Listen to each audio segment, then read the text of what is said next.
Welcome to Preeminent Test Prep. Today's video is a compilation of the history passages from the SAT reading section of SAT Practice Tests 1 through 10. So as you go through, I will read the passage out loud and then I will get into answer explanations for each question. So I will dive into why the correct answer is correct as well as how to get there. You can also pay attention to my pacing a little bit if you would like. This video is not necessarily designed to teach you pacing, but you can pay attention to that as well if you would like. I also have a 90-day SAT prep course available on my channel. It's a playlist, so if you want to find that, you can as well. It is completely free. I would highly recommend it if you are prepping for the SAT. I also have compilation videos for the literature passages from the SAT reading section, the social science passages from the SAT reading section, and the science passage from the SAT reading section. So if you want to find those, you can find those in a playlist that'll be shown at the end of this video as well, or you can find it in our channel under playlists as well.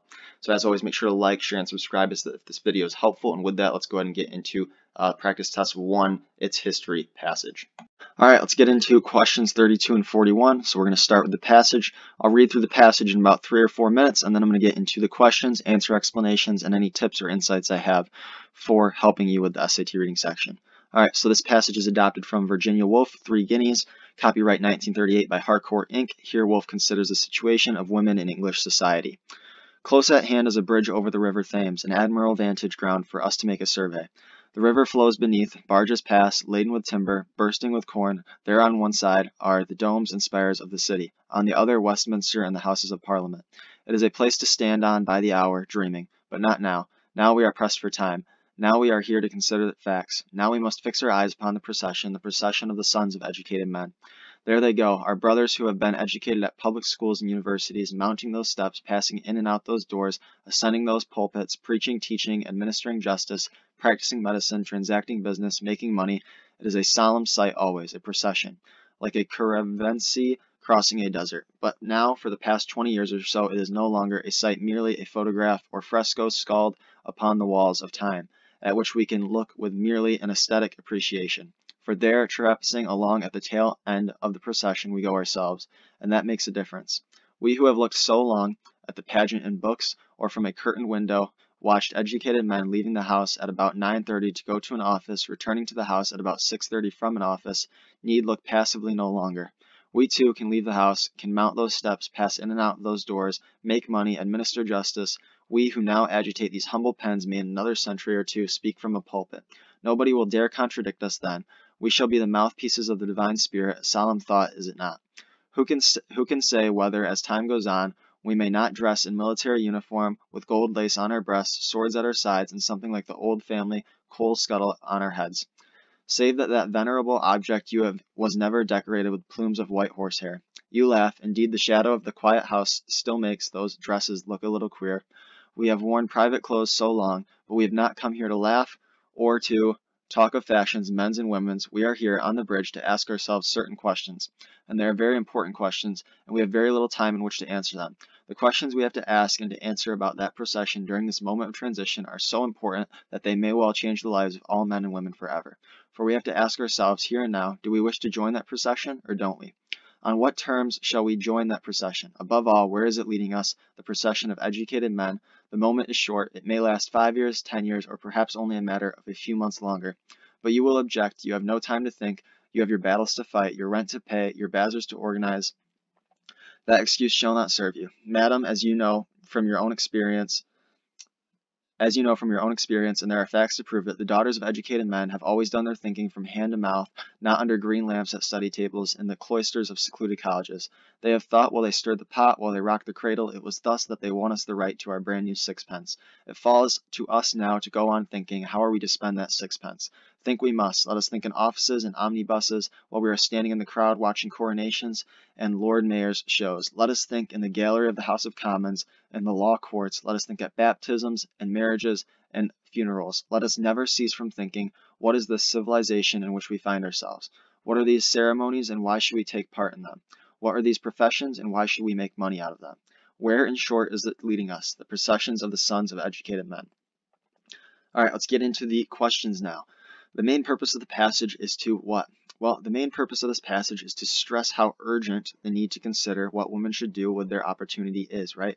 What should they do now that they've gained this opportunity to interact with society in ways that traditionally males have only been allowed to do, right? That's really the big picture of what this question. So this question, it's a big picture question. When we ask about the main purpose of a passage, we need to consider the big picture and not focus in too much on one part of the passage. And the big picture here is that we're stressing the urgency of the issue. We're not emphasizing the value of a tradition, right? We're actually criticizing how traditionally women haven't been involved in these areas. We're not highlighting the severity of social divisions because we're talking about it opening up to women. So we're highlighting how it's opening up and being less divided. We're not questioning the feasibility of an undertaking because we're simply stressing that we need to undertake this. We're not questioning whether it's feasible or not. So D is incorrect. The central claim of the passage, this is also a big picture question, right? The central claim of this passage is that educated women face a decision about how to engage with existing institutions, okay? The whole point of this passage is that women are now in a point where they have the opportunity to engage with these institutions that have traditionally been male, and they need to decide what they want to do with that opportunity. So it's really facing this decision and deciding what they're going to do urgently, right? We have B, women can have positions of influence in English society only if they give up some of their traditional roles. We never say they have to give up some of their traditional roles, so B is incorrect. C, the male monopoly on power in English society has grave and continuing effects. Well, we're talking about continuing effects being lessened, right? We're also not really making an argument about the grave and continuing effects of it, so we can get rid of C. D, the entry of educated women into positions of power traditionally held by men will transform these positions. We don't say that they will transform those positions, so D is incorrect. 34. Wolf uses the word we throughout the passage mainly to, well, whenever we use we throughout a passage and there's only one author, it is likely to establish a sense of solidarity among a group of people, which is answer choice C. We have A, reflect the growing friendliness among a group of people. Well, no one else is talking, so we're not really reflecting any growing friendliness. Advancing the need for candor among a group of people. We're not really advancing any need for candor among a group of people. That question is really kind of one that is kind of a red flag just because of how many big words are in it. Sometimes on the SAT reading section, there'll be a lot of big words, and that at times can just be, if someone is confused, they just pick the one that sounds the most sophisticated because they're not confident, and that's really what I think the trap is here. So we can get rid of B. D, reinforcing the need for respect. Right? If we're saying we, then we don't really need to reinforce the need of respect. We're really just trying to establish that sense of solidarity among women by saying we. All right, 35. According to the passage, Wolf chooses the setting of the bridge because it, well, if we go back up, she actually says it deliberately. She says, we are here, now we are here, right here at that bridge to consider facts. We must fix our eyes upon the procession of the sons of educated men. So they're there to look at the procession of the sons of educated men. So B, it provides a good view of the procession of the sons of educated men. So B will be our answer for 35. It's not conducive to a mood of fanciful reflection, right? Fanciful reflection, they're not reflecting fancifully. They're really looking forward. So they're not really reflecting. They're looking forward to what they must do now.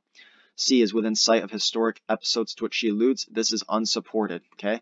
There's no textual evidence for that being the reason she chose it, and that's the same with D. There's no textual evidence for to support that she chose it for it being symbolic of past and present sons of educated men. So while it may be symbolic of that, it's unsupported by the text, therefore wrong. Same with C. It's unsupported that she chose it because of those sites. All right. Now we've got question 36. Wolf indicates that the procession she describes in the passage, what? Well, she indicates that that procession is opening up to women, and I'm going to show you where it says that. If we look here, we say, for there, right, and we're talking about this procession of educated men, traipsing along at the tail end of the procession, we go ourselves, women go ourselves. Women are now being included in this procession. They are now allowed in more positions in society. So that's lines 23 to 24. That's going to give me my evidence to say that this procession has become less exclusionary in its membership in recent years because now women are allowed. C includes all the richest and most powerful men in England. We don't touch on that really. Has become a celebrated feature of English public life. We never said it was a celebrated feature. A has become to have more practical influence in recent years. We don't touch on that either, so we can get rid of A. We already answered 37 with lines 23 to 24. Now we can go ahead and move on to 38. Wolf characterizes the questions in lines 53 to 57 as both what? Well, let's go to those questions. We'll read them and come up with our own answer first, because that usually helps us avoid getting stuck between two.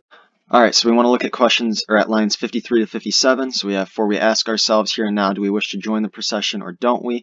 And on what terms shall we join this procession? Above all, where is it leading us? The procession of educated men, the moment is short. Okay, so what jumps out to me here is that we have to ask ourselves here and now and that the moment is short, right? So these questions are very pressing and they also carry a lot of momentum behind them. They're very important, right? So she's characterizing those questions as momentous and pressing, right? Pressing, I underlined how important that was, and she also characterizes them as momentous because it says that they carry great importance, right? So which choice best gives evidence to this question right here? Well, we need to find one that's supporting both answers, and keep in mind both answers here have to be correct, right? So it's both momentous and pressing. Both answers have to be correct for C to be correct, which they are. So which choice provides the best evidence? We need one that shows that it's both momentous and pressing. I remember back when it talked about how they are very important questions. That shows that they're momentous and that we have very little time in which to answer them. Therefore, they're pressing. So that's going to be 48 to 49 will be my evidence there. So I go down. I see that that's answer choice B for 39. So answer choice B will be my answer for 39. Question 40. Which choice most closely captures the meaning of the figurative sixpence referred to in lines 70 and 71? Well, I want to go back to 70, 71 and come up with my own answer first. It was thus that they want us the right to our brand new sixpence. It falls on us now to go on thinking, how are we to spend that sixpence? So I'm going to need some more context here. So we have, they thought, women, past, have thought while they stirred the pot, while they rocked the cradle, and it was by thinking at those times that they want us, that opportunity that they have now, it falls on us to think, how are we going to spend this opportunity we have now? Think we must. Okay, so it's really talking about the opportunity that women of past have gotten them by thinking in positions in home and in places where they were traditionally only allowed to think, or to be. The range of places and occasions listed in 72 to 76 mainly serves to emphasize how, what. Well, let's go find those places. We've got 72, let us think in offices and omnibuses while we are standing in the crowd watching coronations and Lord Mayor's shows.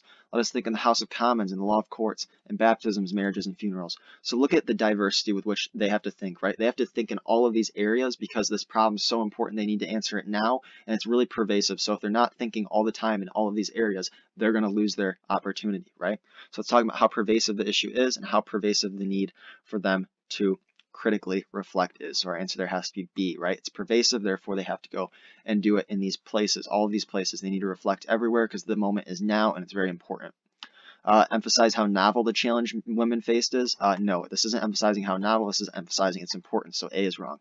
C, how complex the political and social issues of the day are. All we were listing is places where they need to think. That's not showing how complex political and social issues of that day are. Enjoying the career possibilities women are.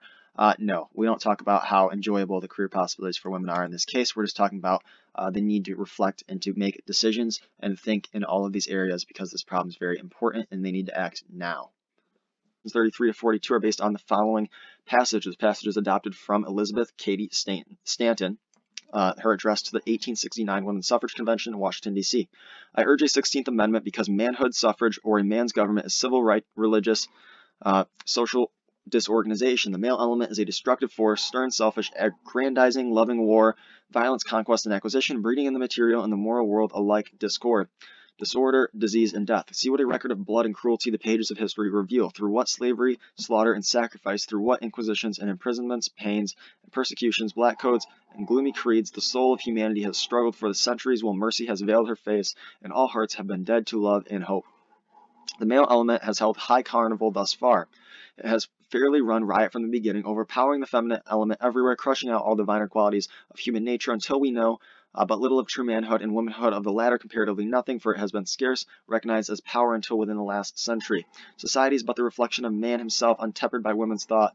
The hard iron rule we feel like in the church, the state, and the home. No one need wonder at the disorganization, at the fragmentary condition of everything when we remember the man who represents but half a complete being, but half an idea on every subject, has undertaken the absolute control of all sublunary matters. People object to the demands of those whom they choose to call the strong-minded because they say the right of suffrage will make the woman masculine. That is just the difficulty in which we are involved today. Though disenfranchised, we have many women in the best sense, or we have few women in the best sense, I'm sorry.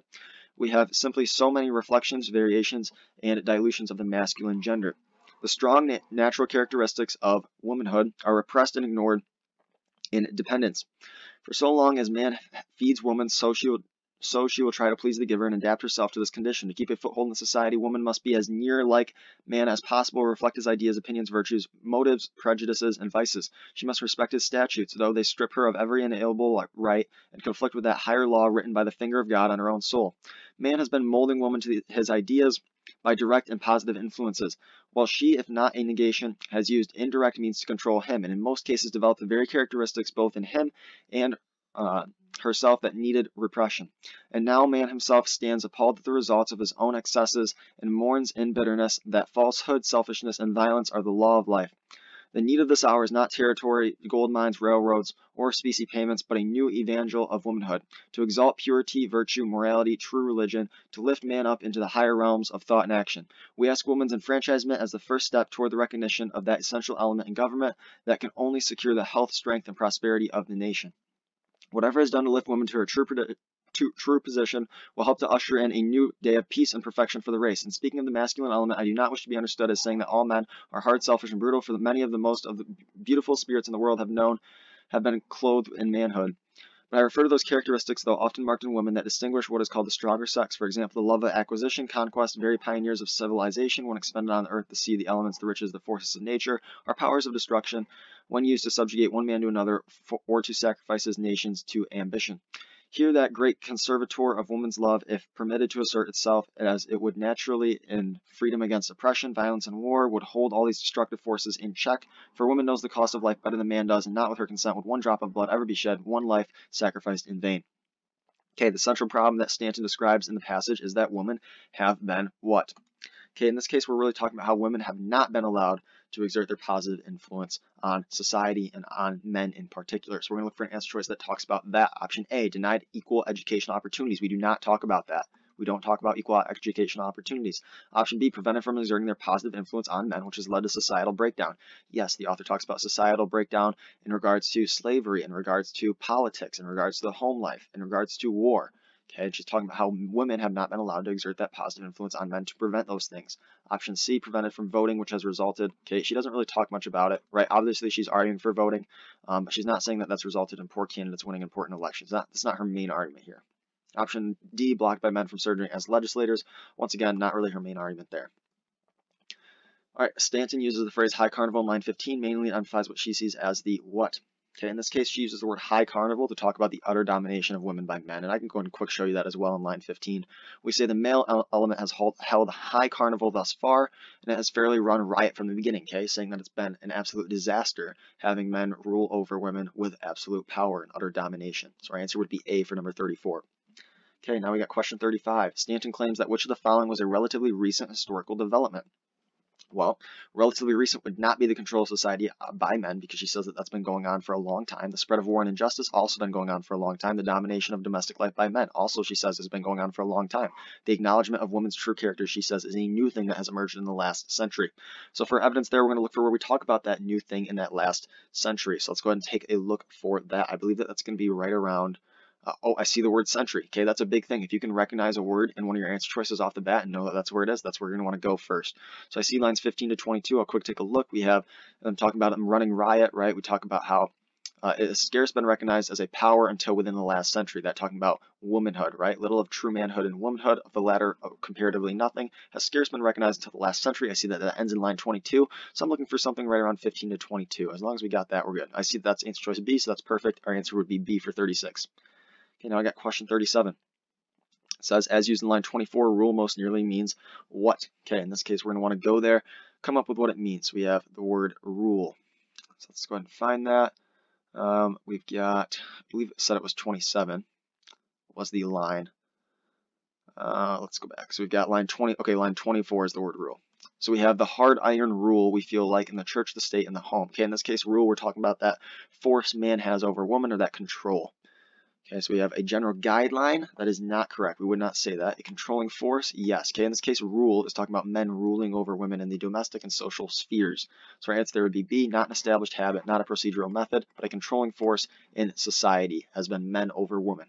Okay, that is our best, most nearly means of a rule there. So B would be our answer for 37. Now we got 38. It can be reasonably be inferred that the strong-minded line 32 is generally a term intended to do what? Okay, in this case, obviously I see women in all of these. Okay, it's really used as kind of a diss on women here. It's not used to identify those who demonstrate intellectual skill.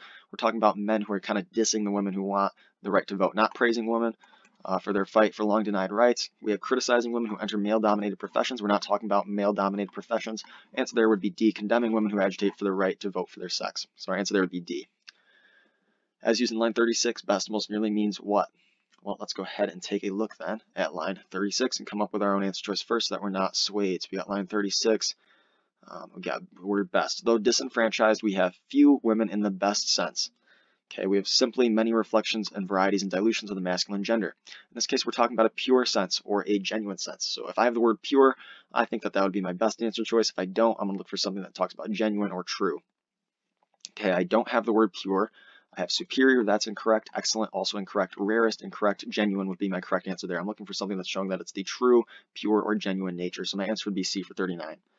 Question 40. Stanton contends that the situation she describes in the passage has become so dire that even men have begun to do what? Well, that's going to be talking about how men, okay, and I'm guessing we have evidence for the next one. I see that I do, so I can go ahead and find you that as well. She's really talking about how men now, even at this point, are recognizing that they've kind of messed up, right? They're not doing too hot. So we're talking about their track record, right? So we have, and now man himself stands appalled at the results of his own successes, mourns in bitterness, that falsehood, selfishness, and violence are the law of life. Okay, that's perfect. That's 53 to 55, talking about how man itself has acknowledged he's failing. Okay, so I'm going to look for, that is my evidence. So I'm going to look if we got 53 to 55. I see I do, so my answer there would be B for 41. Okay, as far as the answer to 40, we would be lamenting the problems that the man has created there. Okay, we're talking about how man is now recognizing they've really messed up. They're lamenting those problems they've created. Not joining the call for women's suffrage, not considering women their social equals, and also not asking women how to improve civic life. So our answer would be A for number 40. Okay, so at this point, once again, we are doing pretty good on pace. We got question 42. So question 42 says the sixth paragraph, which is lines 67 to 78, is primarily concerned with establishing a contrast between what? Well, let's go take a look at that paragraph. So we got 67 to 68. What are we contrasting there? Okay, I see that I've got talking about characteristics of manhood. We talk about how though we want to distinguish between the stronger sex. For example, the love of acquisition, conquest, the very pioneers of civilization when expended on earth, the sea, the elements, the rich forces, are powers of destruction when used to subjugate one man, sacrifice nations to ambition. Okay, we're talking about the masculine element here. We go on to say that men can be beautiful spirits of the world, but she's referring to characteristics. So we're really contrasting man himself to the characteristics that are generally associated with man there. So look for an answer choice that says that. We're not contrasting man and women, or the spiritual world and the material world, or bad men and good men. That would be looking too narrow at one sentence there. We're contrasting men and their traits is what we're doing there. So our answer would be D for 42. Okay, answer choice C for 42 would be if you were looking too narrow at about one sentence there where we were talking about good and bad men. Okay, now we're on to question. All right, let's get started with passage 4. So that's going to be questions 31 to 41. We got two passages. So what I'm going to do here is I'm going to read through passage 1, answer the questions on passage 1. Then I'll go back and read through passage 2, answer the questions on passage 2. Then after that, I'm going to answer the questions that ask for us to relate both of them together. Okay, so that's the strategy that I would use if I were doing the reading section, and that's the strategy I would recommend that you use. And here's why. If we read passage 1 and answer the questions about it first, we're not going to mix it up with passage 2 because the arguments and the topic are going to be similar. Okay, the topic will always be similar on two passage sections like this. So we want to read one passage first so we don't mix it up with the second one.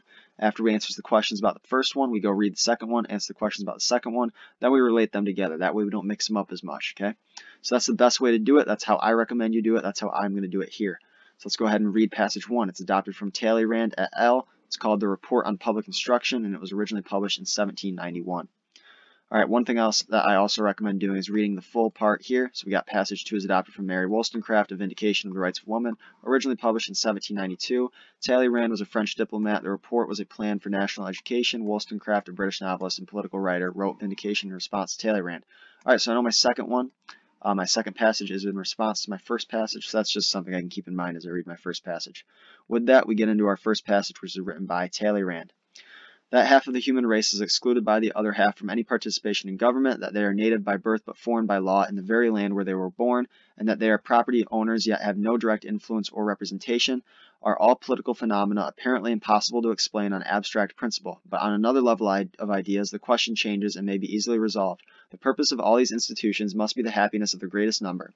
Everything that leads us farther from this purpose is an error. Everything that brings us closer is truth. If the exclusion from public employments decreed against women leads us to a greater sum of mutual happiness for the two sexes, then this becomes a law that all societies have been compelled to acknowledge and sanction. Any other ambition would be a reversal of our primary destinies, and it will never be in women's interest to change the assignment they have received. It seems to us incontestable that our common happiness, above all of that of women, requires that they never aspire to the exercise of political rights and functions. Here we must seek their interests in the wishes of nature. It is not apparent that their delicate constitutions, their peaceful inclinations, and the many duties of motherhood set them apart from strenuous habits and onerous duties, and summon them to gentle occupations and the cares of the home. And is it not evident that the great conserving principles of societies, which makes the division of powers a source of harmony, has been expressed and revealed by nature itself when it divided the functions of the two sexes in so obviously distinct a manner? This is sufficient. We need not invoke principles that are inapplicable to the question. Let us not make rivals of life's companions. You truly must allow the persistence of a union that no interest, no rivalry can possibly undo. Understand that the good of all demands this of you. All right, let's go ahead and get into our questions for passage 1 then, because we see passage 2 starts next. All right, so we have, as used in line 21, common most nearly means. I see most nearly means. I know this is a words in context question, so I'm going to go to line 21, and I'm going to come up with my own answer for what common means. That way I'm not stuck between two.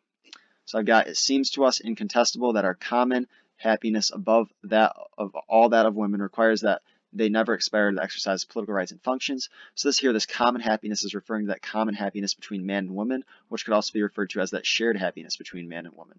So I'm going to see if we have shared as an answer choice, because that would be the most fitting, most nearly means answer. And I see I do have shared, so that would be my answer there. So 31 should be B. It's not the average happiness, it's that shared happiness that they share together with each other. Not coarse, not similar. All right, B, or 32. It can be inferred that the authors of passage 1 believe that running a household and raising children, what? Well, I can go ahead and show you where we talk about that in passage 1. We talk about how, let's see where we got it at. Passage 1, right, where is that at? Oh, we got it right here. Their peaceful inclinations, okay, right here.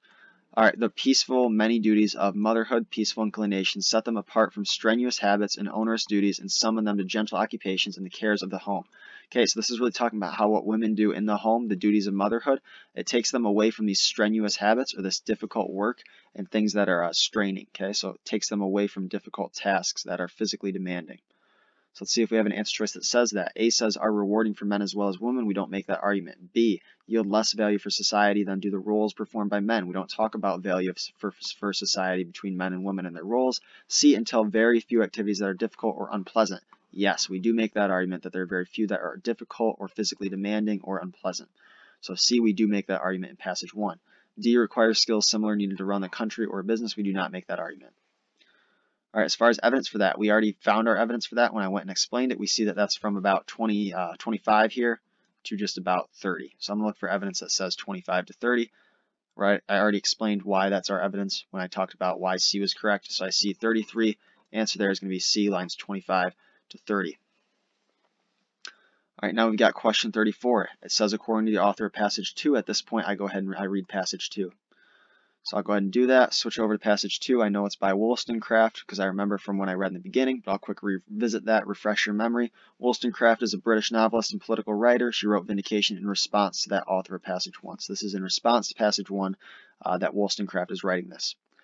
So we got contending for the rights of woman. My main argument is built on this simple principle that if she be not prepared by education to become the companion of man, she will stop the progress of knowledge and virtue, for truth must be common to all, or it will be inefficacious with respect to its influence on general practice. And how can women be expected to cooperate unless she know why she ought to be virtuous? Unless freedom strengthen her reason till she comprehend her duty and see in what manner it is connected with her real good. If children are to be educated to understand the true principle of patriotism, their mother must be a patriot, and the love of mankind, from which an orderly train of virtues spring, can only be produced by considering the moral and civil interest of mankind. But the education and situation of woman at present shuts her out from such investigations. Consider, sir, dispassionately these observations, for a glimpse of this truth seemed to open before you when you observed that to see one half of the human race excluded by the other from all participation of government was a political phenomenon that, according to abstract principles, it was impossible to explain. If so, on what does your Constitution rest? If the abstract rights of man will bear discussion and explanation, those of woman, by parity of reasoning, will not shrink from the same test. Though a different opinion prevails in this country, built on the very arguments which you use to justify the oppression of women, prescription. Consider, I address you as a legislator, whether when men contend for their freedom and to be allowed to judge for themselves respecting their own happiness, it be not inconsistent and unjust to subjugate women, even though you firmly believe that you are acting in the manner best calculated to promote their happiness. Who made man the exclusive judge, if women partake with him the gift of reason? In this style are you tyrants of every denomination, from the weak king to the weak father of a family.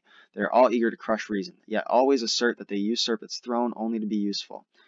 Do you not act a similar part when you force all women by denying them civil and political rights to remain immured in their families, groping in the dark?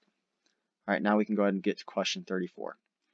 So according to the author of passage 2, in order for society to progress, women must do what? All right, well, we aren't arguing that they need to enjoy personal happiness and financial security, so we can get rid of that. What we do talk about, though, is in the beginning of our passage, we talk about education, right? How women need to have that same education as men, right? The education and situation of woman at present keeps her out of such investigations because she's not receiving that same education, right? If children are to be educated and to understand the true principle of patriotism, their mother must be a patriot, which means their mother must be educated as well. Okay, so we're arguing for education for women.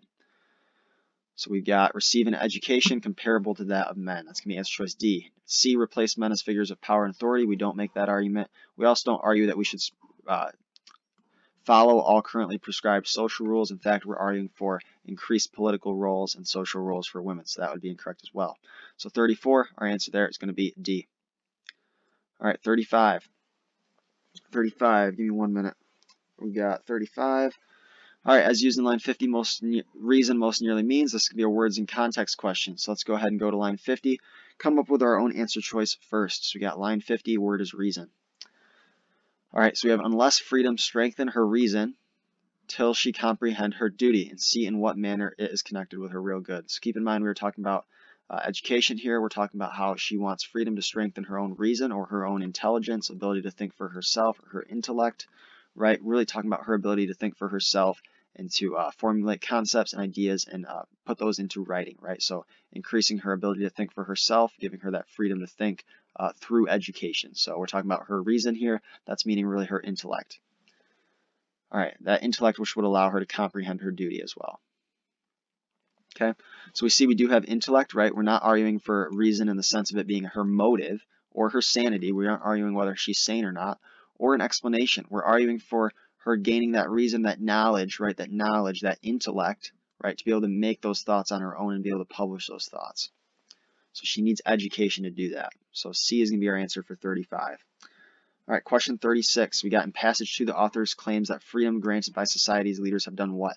Well, she's really arguing that society's leaders have only given privileges to men, not as many to women, right? She says that it is and it looks like our next question is evidence as well, so we can go ahead and find that as well. So we can actually go back up and I'll find you where it says that, right? She talks about men contending for their freedom, right? She talks about men being able to be judges for their own happiness. We talk about subjugating women, right? The people in power, which are men, are subjugating women. And even though they believe they're acting in a manner to promote their happiness, they're really not, right? Who made man the exclusive judge? So we're really kind of looking at this 73 here. Down to this about 78 is really what we're looking at. This subjugate woman should be in there, so we want to include 76 for sure. So let's look for an answer choice that has all of that. And I see I have 72 to 78, which is perfect. We'll go ahead and take that. That's going to be our answer there. So 37, our answer there is going to have to be D. We're not talking about, in passage 2, the author claiming freedoms granted by society's leaders have what? We're not talking about resulting in a reduction in individual virtue. We never say that. We're definitely not saying that it's caused equality for all people because we know women didn't have equality. And we're not saying it's caused arguments about the nature of happiness either.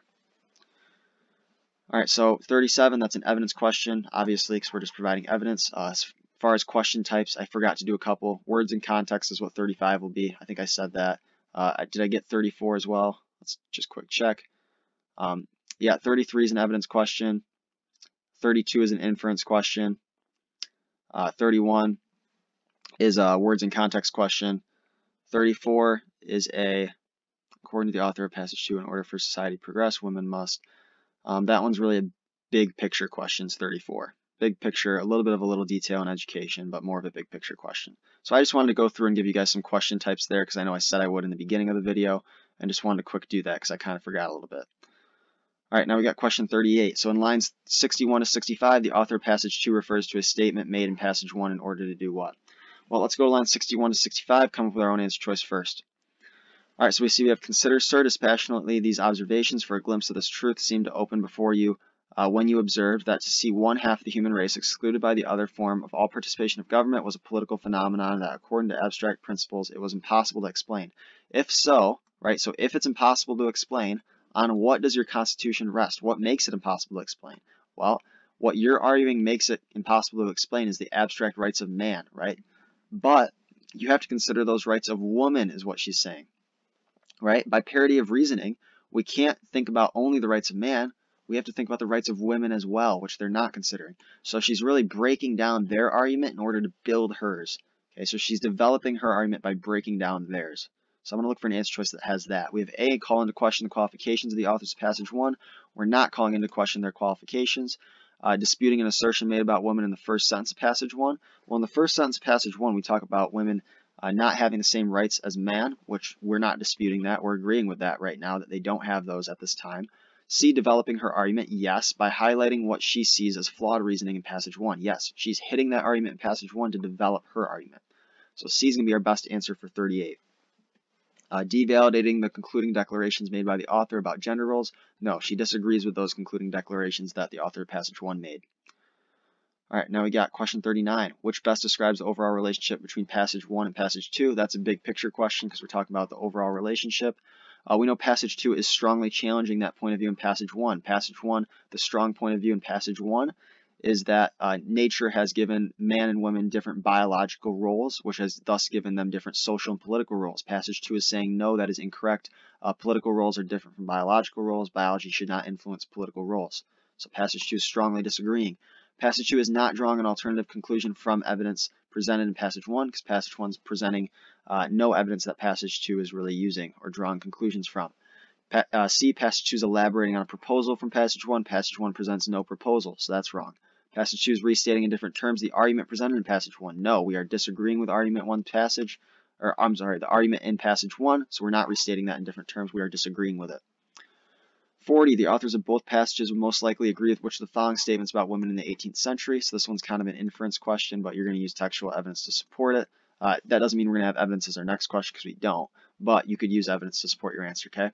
In both passages, both women would agree with D, that they generally enjoyed fewer rights than men did, right? We know in passage 1, we start off by saying women have less rights than men, and in passage 2, that's really our whole theme in that passage, is that women have less rights than men and they need more.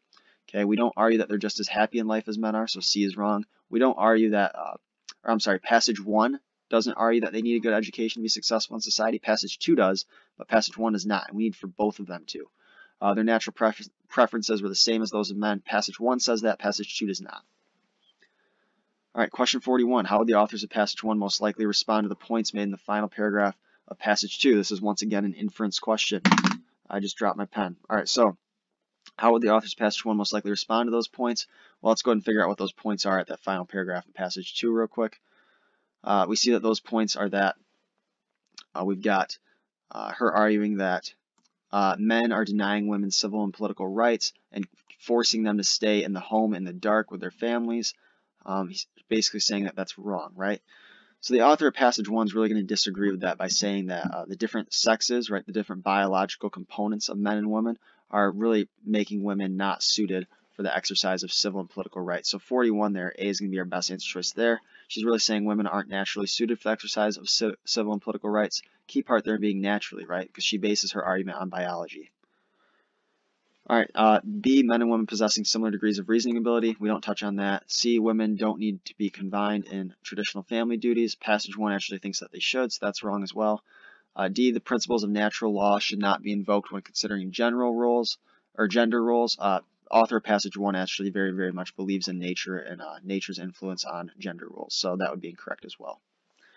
All right, so that takes us through all of that passage right there. Questions 32 to 41 are based on the following passages. Passage 1 is adopted from Edmund Burke, titled Reflections on the Revolution in France, originally published in 1790. Passage 2 is adopted from Thomas Paine, titled The Rights of Man, originally published in 1791. So since this is a two-passage problem, what I'll do is I'll read the first passage first. I'll answer the questions that are related to the first passage only. Then I'll read the second passage and answer those questions related to the second passage. And then after that, answer the questions that are related to both of them. So passage 1, to avoid the evils of inconsistency and versatility 10,000 times worse than those of obstinacy cruelty and the blindest prejudice, we have consecrated the state that no man should approach to look into its defects or corruptions with due caution,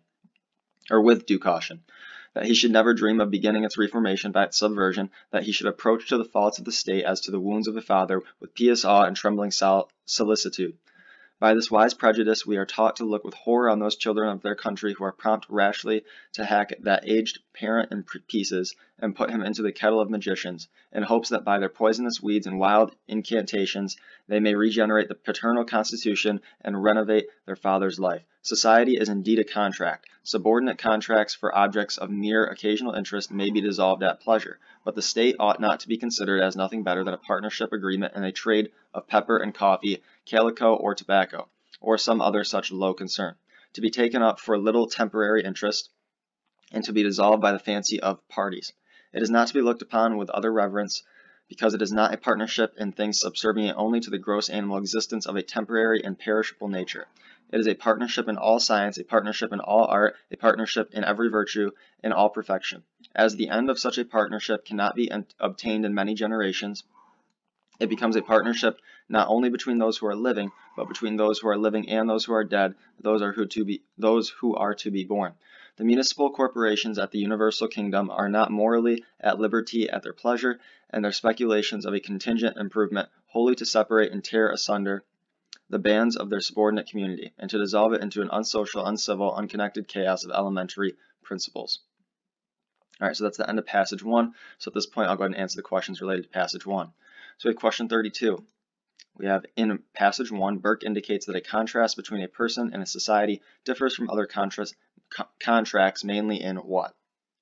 Well, we know that in that passage, that first passage, what he's really doing is he's talking about how other contracts, they are less serious, right? So we look at option D. The other contracts that aren't with the government, between people and society, they aren't as serious, and they also are less permanent. Okay, we can see where he makes that comparison if we go up. I believe I highlighted this. We talk about how such partnerships cannot be obtained in many generations, right? Therefore, they last a very, very long time. They're between those who are living, those who are dead, and those who to be born. So that shows it's permanent, right? It lasts many generations. We also see that it's not of a low concern up here. So we know that it's important, it's serious, and it's also permanence. So our answer there would be D, serious and permanent. That's what makes it differ between other contracts. Okay, as used in line 4, state most nearly refers to what? So we have line 4, the word is state. Let's go take a look at what that's going to refer to. So we have line 4. Okay, we have to avoid the evils of inconsistency and versatility 10,000 times worse than those of obstinacy and the blindest prejudice. We have consecrated the state. Okay, I know that in this case we're referring to something to do with the government and politics, that no man should approach to look into its defects or corruptions, but with due caution. So in this case, state is really referring to a political entity. We're not talking about position in life or a temporary condition or a style of living. We need to be talking about something to do with government and with politics. In this case, political entity would be correct. So our answer for 33 would be D. All right, well, now we got question 34. We have, as used in line 22, low most nearly means what? Well, let's go take a look at line 22.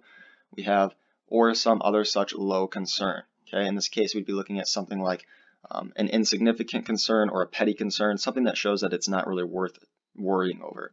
So we don't have the word insignificant, but we do have the word petty. We wouldn't describe it as weak concern or an inadequate concern or a depleted concern. We would describe it as a petty concern or something that's not significant. So answer there would be A for 34. 35, it can be most recently inferred from passage 2. Okay, I see now I'm referring to passage 2, so at this point I read passage 2.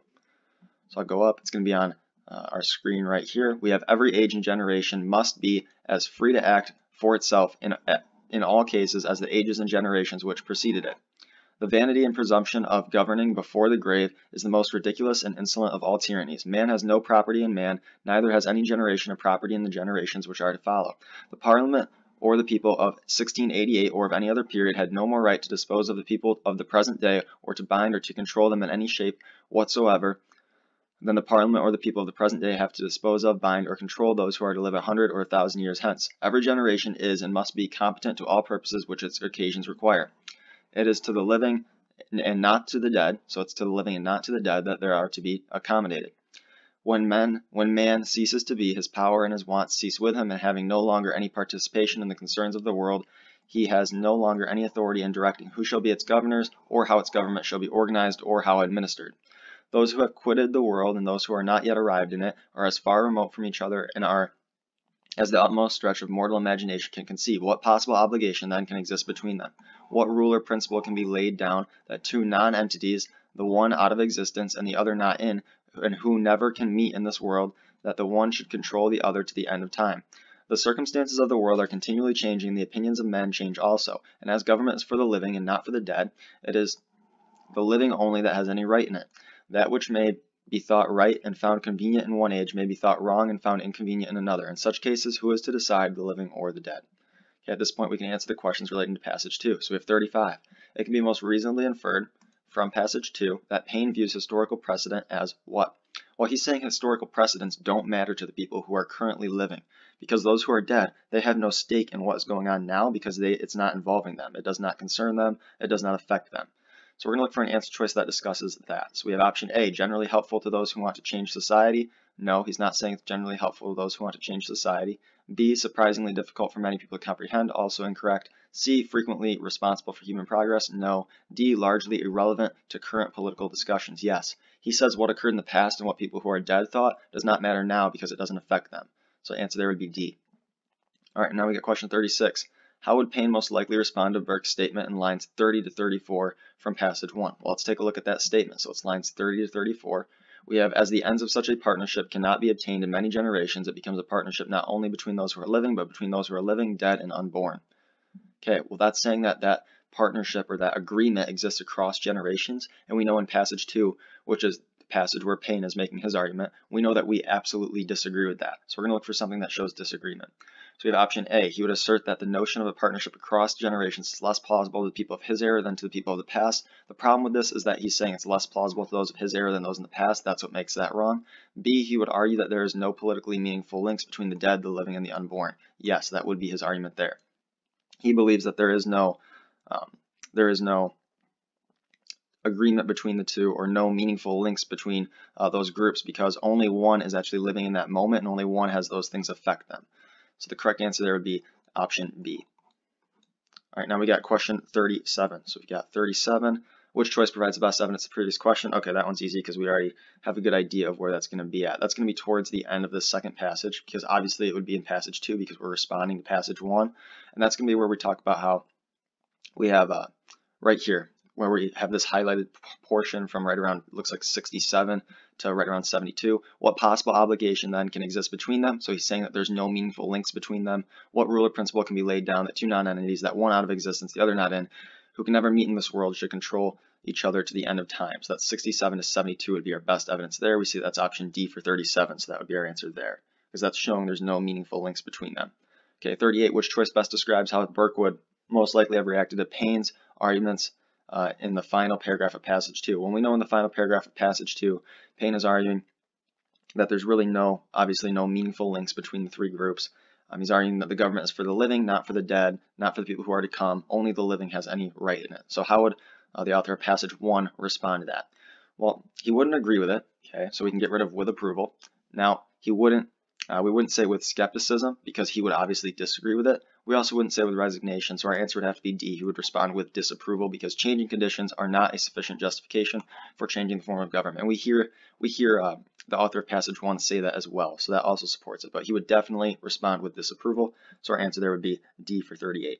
All right, 39, which choice provides the best evidence to the previous question? Okay, we know that that's going to be, if we scroll up here, that's going to be right here where we talk, and it looks like right around 30 to 34, I believe. Let me see if that was, I think it might have been 34 to 38. That was our only option around there. Okay, our only option around there is 34 to 38. So let me take a look at that. Okay, I always look at the highlighted portions first because generally those are things that are important, so they're generally evidence. But let's take a look at this. The municipal corporations of that universal kingdom are not morally at liberty at their pleasure and on their speculations of a contingent improvement, wholly to separate and tear asunder the bands of the subordinate community, and to dissolve it into an unsocial, uncivil, connected chaos of elementary principles. Okay, the key part here in 34 to 38 that's going to make it correct is because we talk about how people in the present can't speculate on contingent improvement, right? Because they can't separate and tear asunder the bands of the subordinate community or the previous community. So what it's saying here is it's saying that those who are living now, they can't speculate on something improving and use that as justification to end what occurred in the past. So our correct answer there would be those lines 34 to 38. All right, question 40. Which choice best states the relationship between the two passages? Well, we know passage 2 is challenging that primary argument of passage 1. Passage 2 is saying that there is no link between those three groups, the present, the dead, and the unborn. So passage 2 is definitely challenging that. So 40 answer there would be A. 41. The main purpose of both passages is to do what? Both passages, they're both talking about that relationship between people and government. They're not suggesting a way to resolve a particular political struggle. They're not evaluating a consequence of rapid political change, and they're not describing duties government have with their citizens. They're discussing a relationship between people and their government. All right, so now we can go ahead and move on. We've got our next passage, which is right here. All right, let's get into passage 2. So questions 11 to 21 are based on this following passage. Passage 1 is adopted from Catherine Beecher, Essay on Slavery and Abolitionism, originally published in 1837. So I'm going to read passage 1, answer the questions on passage 1, then I'll switch over to passage 2, answer questions on passage 2, and then answer the questions that ask about both of them. All right, so passage 1, heaven has appointed to one sex the superior and to the other the subordinate station, and this is without reference to the character or conduct of either. It is therefore as much for the dignity as it is for the interest of females in all respects to conform to the duties of this relation. But while women hold a subordinate relation in society to the other sex, it is not because it was designed that her duties or influence should be any less important or all-pervading, but it was designed that the mode of gaining influence and of exercising power should be altogether different and peculiar. A man may act on society by the collision of intellect in public debate. He may purge his measures by a sense of shame, by fear, and by personal interest. He may coerce by the combination of public sentiment. He may drive by physical force, and he has not outstepped the boundaries of his sphere. But all the power and all the conquests that are lawful to women are those only to which appeal to the kindly, generous, peaceful, and benevolent principles. Woman is to win everything by peace and love, by making herself so much respected, esteemed, and loved that to yield to her opinions to gratify her wishes will be the free will offering of the heart.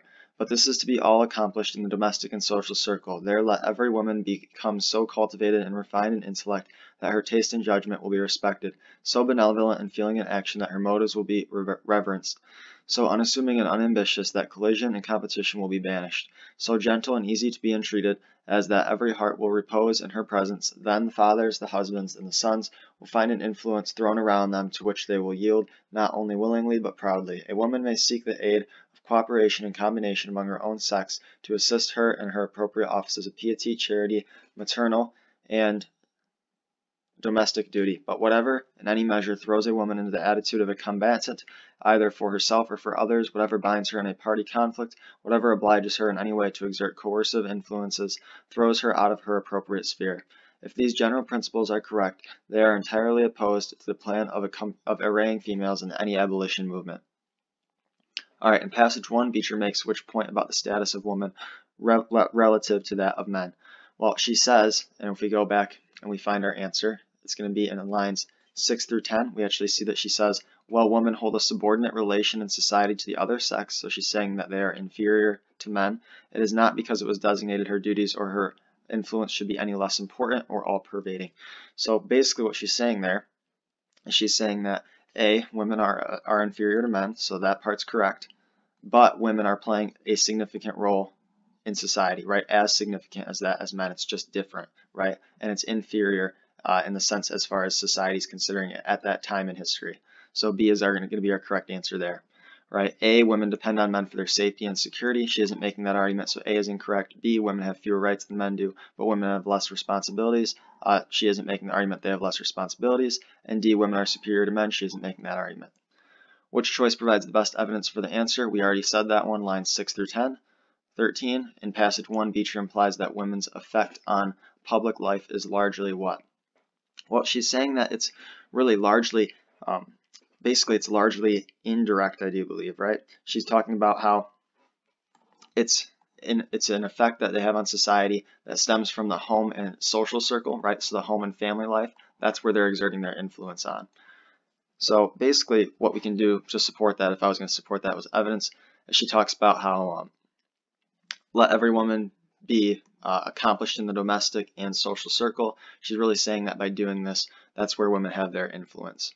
So our answer for 13 is going to be B. All right. We can say that, I'll go ahead and show you why the other ones for 13 are incorrect real quick. Women's effect on public life is largely overlooked. She doesn't make that argument. because few men are interested in women's thoughts about politics. She doesn't say that. She actually says that they are interested in it, but just in the home and social circles. And then C, unnecessary. No, she's making the claim that it is necessary just in the social circle at home. And then symbolic. No, she's not making the claim that it's symbolic, so we can get rid of D as well. 14 as used in line 2, station most nearly means. Well, let's go look at line 2 and come up with our own answer. So we've got heaven has appointed to one sex the superior and to the other the subordinate station. Okay, so it's saying that one sex is superior, the other is inferior. So in that case, we're really talking about rank, right? So we'll be talking about rank there. So our answer should be D, rank, because we're talking about one is above the other. So that's rank, not region, because that would be talking about area, not studio, and not district. All right, now we've got 15. As used in line 12, peculiar most nearly means what? We have, but it was designed that the mode of gaining influence and of exercising power should be altogether different and peculiar. So altogether different and peculiar. Peculiar here is really meaning distinctive, right? So the answer for 15 should be C, because we're really talking about how it's peculiar and it's distinctive. It's different. It's different than the males. It's distinctive from the male's role in society. We're not saying that it's eccentric or surprising or infrequent. Right? These two are basically, if you were to just try to pick a synonym, you'd get it wrong because you're not using context, and infrequent is really kind of unrelated here. That's talking about timing, and we're not really talking about timing. All right, now we've got questions 16. I see that question 16 is referring me back to, question 16 is referring me back to passage 2, so I'll go ahead and read that one. So passage 2, it says, is adapted from Angelina E. Grimke, Letters to Catherine Beecher, originally published in 1838. Grimke encouraged Southern women to oppose slavery publicly, and passage 2, it says, is Grimke's response to Beecher. And passage 1 was Beecher's response to Grimke. So passage 2, the investigation of the rights of the slave has led me to a better understanding of my own. I have found the anti-slavery cause to be the high school of morals in our land, the school in which human rights are more fully investigated and are better understood and taught than in any other. Here a great fundamental principle is uplifted and illuminated, and from this central light rays and numerals stream all around. Human beings have rights because they are moral beings. The rights of all men grow out of the moral nature, and as all men have the same moral nature, they have essentially the same rights. These rights may be wrested from the slave, but they cannot be alienated. His title to himself is as perfect now as is that of Lyman Beecher. It is stamped on his moral being and is like that imperishable. Now, if rights are founded in the nature of our moral being, then the mere circumstance of sex does not give to man higher rights and responsibilities than to women. To suppose that it does would be to deny the self-evident truth that the physical constitution is the mere instrument of the moral nature. To suppose that it does would be to break up utterly the relations of the two natures and to reverse their functions, exalting the animal nature into a monarch and humbling the moral into a slave, making the former a proprietor and the latter its property. When human beings are regarded as moral beings, sex, instead of being enthroned upon the summit, administering upon rights and responsibilities, sinks into insignificance and nothingness.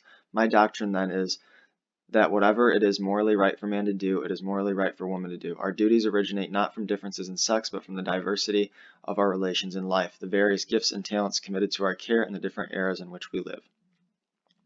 All right, so what's Grimke's central claim there? Well, her central claim is that race and gender are not determining the rights of individuals. All right, so our answer there is going to be A. She talks about how just like race doesn't determine the rights of an individual, neither does gender. So she's really countering what the passage 1 was saying. She doesn't say men and women must work together to improve society. She doesn't say moral rights are our most important distinction between human beings and animals. That's not even close. D, men and women should have equal opportunities to flourish. That also is not really her argument. We're not really talking about opportunity here. We're talking about rights, right? Rights for individuals being based on race and gender. That's our central argument. Passage 2, Grimke makes which point about human rights? Well, the point that she's really making about human rights in this passage particularly is that they hold their moral authority regardless of whether they are considered by law, and I'll show you the evidence for that one as well. See, if we were to go up into lines 61 through 65, let's go ahead and find where that is. Right here, she says, these rights may be wrested from the slave, but they cannot be alienated. So while these rights may not be granted legally to the slave, they cannot be taken away, right? They will always be there. So these rights, even if they're not protected by law, they're always going to be there, right? So it is stamped on his moral being, and like that, it is imperishable. Imperishable meaning even if the law doesn't recognize it, those rights are still there. All right, so we go down. Our answer there is going to be 61 to 65. So 18 is going to be answer choice B. And that also shows us how they retain their moral authority regardless of whether they are recognized by law. All right, we've got question 19. Which choice best states the relationship between the two passages? All right, well, passage 1 is really taking, really they're contrasting passages, right? They're combating each other. So we're really looking for an answer choice here that's talking about how the two are combating each other, right? So if we think about passage 2, passage 2 is taking issue with that primary argument of passage 1, right? Passage 1's argument is that men and women need to occupy different spheres, and their differences make it so that they need to do different things, whereas passage 2 says, no, they can do the same things. They don't have to occupy different spheres, just like race and gender don't determine the rights that one has. They don't determine the spheres that they should occupy, right? So passage 2 takes an issue with passage 1, right? Passage 2 was really responding to Beecher. So then we have A is going to be incorrect because it says passage 2 illustrates the practical difficulties of a proposal. And that isn't true. We're not illustrating the difficulties of that proposal in passage 1. Question C, or answer choice C, passage 2 provides historical context for the perspective offered in passage 1. We aren't offering context for passage 1. We're really arguing against it. We're taking an issue with it. D, passage 2 elaborates upon several ideas implied in passage 1. While A, the ideas weren't implied, they were explicitly stated, and we're not elaborating on them. We are taking issue with them, right? So taking issue there is more accurate. All right, next up we've got question 20. So question 20, we say, based on the passages, both authors would agree with which of the following claims. All right, well, what really they're going to both agree on here is they're both going to agree that women have moral duties and responsibilities. They just disagree on how those moral duties and responsibilities should be carried out, with passage 1 thinking that those duties should be carried out through the home, and passage 2 saying those responsibilities and moral duties should be carried out wherever, just like a man would carry them out. B, men often work selflessly for political change. Neither one really addresses that. C, the ethical obligations of women are often undervalued. No, we're not really talking about how they're valued in society. D, political activism is as important for women as it is for men. Not both passages are making that argument, right? Really, that one's just passage 2 is really the only one that's making that argument. All right, Beecher would most likely have reacted to lines 65 to 68 of passage 2 with what? Well, let's go take a look at what 65 to 68 say. So 65 says, now if rights are founded in the nature of our moral being, then the mere circumstance of sex does not give to man higher rights and responsibilities than to women. Well, the author of passage 1 would disagree with that. She would say that because men and women are different, they automatically have different responsibilities. Right? So that's going to be disagreement. So our answer for 21 there is going to be D. She's going to respond with disagreement because she feels the natures of men and women are fundamentally different. She won't react with agreement, obviously. Sympathy, also, obviously, she won't react with that. Dismay, because she feels women actually have a more difficult role. She never says that she feels that they would have a more difficult role. She just says that she feels they have a different role. All right, so let's get started with passage 4. So passage 4 contains two different passages. So what I'm going to do here is I'm going to approach it how I would approach it if I were taking the SAT reading section, which means I'm going to read passage 1 first and then answer the questions on passage 1.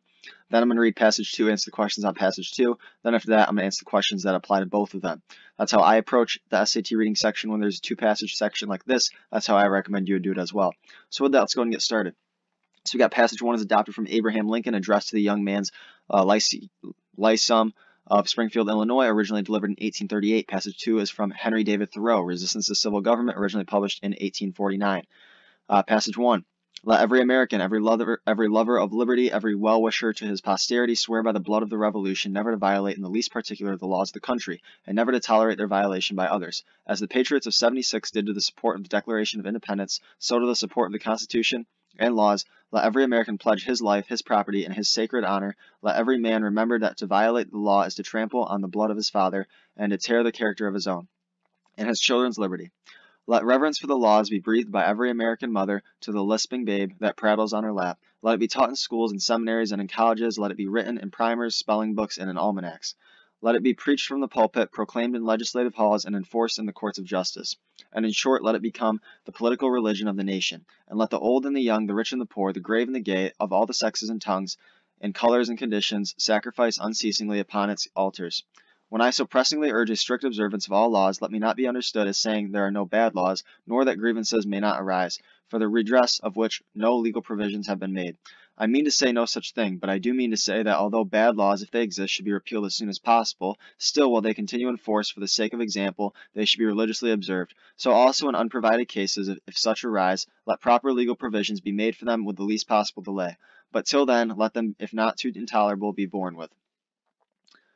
There is no grievance that is a fit object of redress by mob law. In any case that arises, as for instance, the promulgation of abolitionism, one of two positions is necessarily true. That is, the thing is right within itself and therefore deserves the protection of all law and all good citizens, or it is wrong and therefore proper to be prohibited by legal enactments.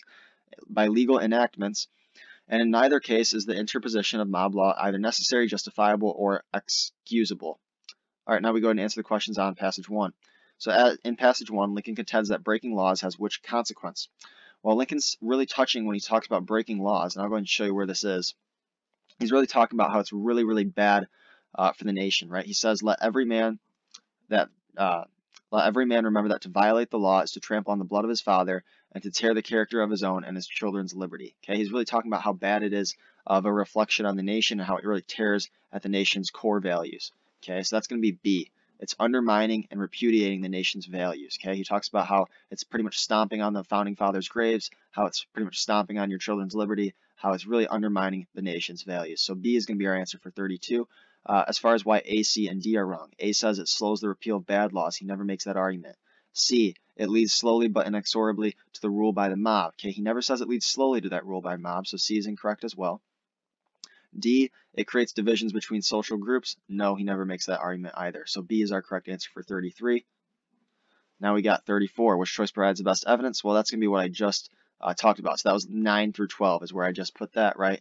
Where we really talk about how he's showing that founding values by referring to the nation's founding fathers, talking about how we're trampling on the blood of our founding fathers. So really showing how we're undermining our values if we break those laws. That's 9 through 12 for our evidence there.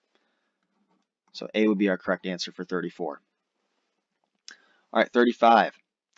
As used in line 24, urge most nearly means what? Let's go to line 24, come up with our own answer choice first, because that helps us to not get stuck between two. I find my word is urge. When I so pressingly urge a strict observance of all laws. Okay, he's urging a strict observance of all laws, so he's urging people to follow all laws. Okay, what's another word for that? Another word for that would be advocate. Okay, he's advocating for people to follow the laws. He's also urging, advocating, arguing for people to follow the laws, but advocating is the best answer choice there. So if we have that, that's going to be our best one. We see we do have that, so 35 is going to be answer choice D. He isn't requiring people to obey the laws. He's not stimulating them to or hastening them to. He is advocating for them to, though. So D will be our correct answer for 35. All right, question 36.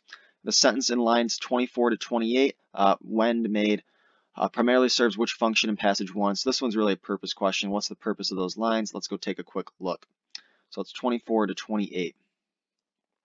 Okay, I've got, when I so pressingly urge a strict observance of all laws, let me not be understood as saying there are no bad laws, nor that grievances may not arise for the redress of which no legal provisions have been made. Okay, he's really talking about how there are bad laws, and he wants people to understand that he recognizes that. Okay, so he doesn't want to be misunderstood here. That's really what he's trying to do, is he doesn't want to be misinterpreted as thinking that there's no bad laws, because he acknowledges that there probably are bad laws. Okay, so he's trying to make sure that he's understood correctly. He wants to avoid misinterpretation. So if we look at our answer choices, 36, our best answer choice there is going to be D. He's anticipating and correcting that possible misinterpretation of his argument. He's worried people are going to misinterpret him saying that he wants people to obey laws as him saying that all laws are just or moral. And he's not making that argument. So he's anticipating that misinterpretation, and he's correcting it. Okay, as far as A, why that's wrong, he's not anticipating and refuting a counter argument. He's just making sure that he's interpreted correctly. B, identifying and conceding a crucial shortcoming of his argument. He's not identifying a crucial shortcoming. He's just trying to avoid misinterpretation. C, it acknowledges and substantiates a central claim or a central assumption of his argument. It's not doing that either. So C is incorrect as well. So 36, answer there is going to be D. All right, 37. As used in line 32, observed most nearly means what? Let's go to line 32, see what observed most nearly means. All right, I find observed is right here. I'm boxing that up in this black marker here. We've got, if they exist, should be repealed as soon as possible. Still, while they continue in force, for the sake of example, they should be religiously followed. So that's referring to the bad laws right here. Okay, so these bad laws need to be religiously observed or religiously followed. Okay, this is just like observance up here. Okay, right here, it means followed. Okay, That's going to be the most nearly means there. Okay, it should be religiously followed or observed. Okay, that's what that means. There's really no other word that you could really use other than followed there. Maybe practiced, but that's really as close as you could get. But we see we do have followed, so followed would be our answer. If we didn't have followed, I'd look for something like practice. That could be something as well. But followed would be the best answer there, and we see we have that. So 37, our answer there is going to be A. All right, question 38. I see that it refers to passage 2, so now at this point I go back and I read passage 2. Okay, unjust laws exist. Shall we contend to obey them, or shall we endeavor to amend them, and obey them until we have succeeded, or shall we transgress them at once? Men generally, under such a government as this, think that they ought to wait until they have persuaded the majority to alter them. They think that if they should resist, the remedy would be worse than the evil, but it is the fault of the government itself that the remedy is worse than the evil. It makes it worse. Why is it more apt to anticipate and provide for reform? Why does it cherish its wise Why does it not cherish its wise minority? Why does it cry and resist before it is hurt? If the injustice is part of the necessary friction of the machine of government, let it go, let it go. Perchance it will wear smooth, certainly the machine will wear out. If the injustice has a spring or a pulley or a rope or a crank exclusively for itself, then perhaps you may consider whether the remedy will not be worse than the evil. But if it is of such a nature that it requires you to be the agent of injustice to another, then I say break the law. Let your life be a counter friction to stop the machine. What I have to do is to see at any rate that I do not lend myself to the wrong which I condemn. As for adopting the ways which the state has provided for remedying the evil, I know not of such ways. They take too much time, and a man's life will be gone. I have other affairs to attend to. I came into the world not chiefly to make this a good place to live in, but to live in it, be it good or bad. A man has not everything to do, but something, and because he cannot do everything, it is not necessary that he should do something wrong. I do not hesitate to say that those who call themselves abolitionists should at once effectually withdraw their support, both in person and property, from the government, and not wait until they constitute a majority of one, before they suffer the right to prevail through them. I think that it is enough if they have God on their side without waiting for another one. Moreover, any man more right than his neighbor constitutes a majority of one already. All right, so now we can get into our questions for passage 2. So Thoreau is indicating some unjust aspects of government are what? Okay, that's going to be inevitable, and should be endured. So how do I know that? Well, if I go back up, and I'm asked for evidence, so I'm going to need to get evidence for this anyways. That's going to be where we talk about how injustice is a necessary friction of the machine of government, right? This is it right here, so this is in line 58 to 60, or 59. If the injustice is part of the necessary friction of government, so if injustice is basically part of government, it's always going to be there, then let it go, let it go. Okay, so some parts of this injustice needs to just be let go because it's just part of government. Government can't always be just. So that's 58 to 59. That's what I'm looking for as evidence there. I see I have that, so 39 will be my answer, C. Okay, so I've got C for 39. As far as why A through C on 38 are wrong, Thoreau isn't indicating that some unjust aspects of government can be easily fixed. In fact, he acknowledges that they're kind of hard to fix sometimes. B, subtle and must be studied carefully. He actually pretty much doesn't argue for studying them carefully. He argues for disobeying them if you think they're immoral. That's simple. C, self-correcting. He never says that they're self-correcting. He never says that they may be beneficial. So C is wrong as well. All right, 40. The primary purpose of each passage is what? All right, well, we know that each passage is really talking about advancing a view regarding whether individuals should follow all of the country's laws. Okay, each one makes an argument about whether individuals are required morally or legally to follow all of the country's laws. Okay, we know that passage 1 says, that's from Abraham Lincoln, he says you must follow these laws, otherwise you're trampling on your founding fathers' graves essentially and prohibiting liberty. Right, your children's liberty. We know passage 2 argues, hey, you should break these countries' laws if they're unjust. So each one picking a view regarding whether individuals should follow countries' laws. As far as why A, B, and D are incorrect, let's go through that. A, make an argument about the difference between legal duties and moral imperatives. Only passage 2 really touches on moral imperatives, so since that's pretty much exclusive to passage 2, that's why A is wrong. B, discussing how laws ought to be enacted and changed in democracy. This one is more so passage 1, and it's also very, very minor part of passage 1 and a minor part of passage 2. So that one's also wrong because we want to talk about primary purpose, not minor things.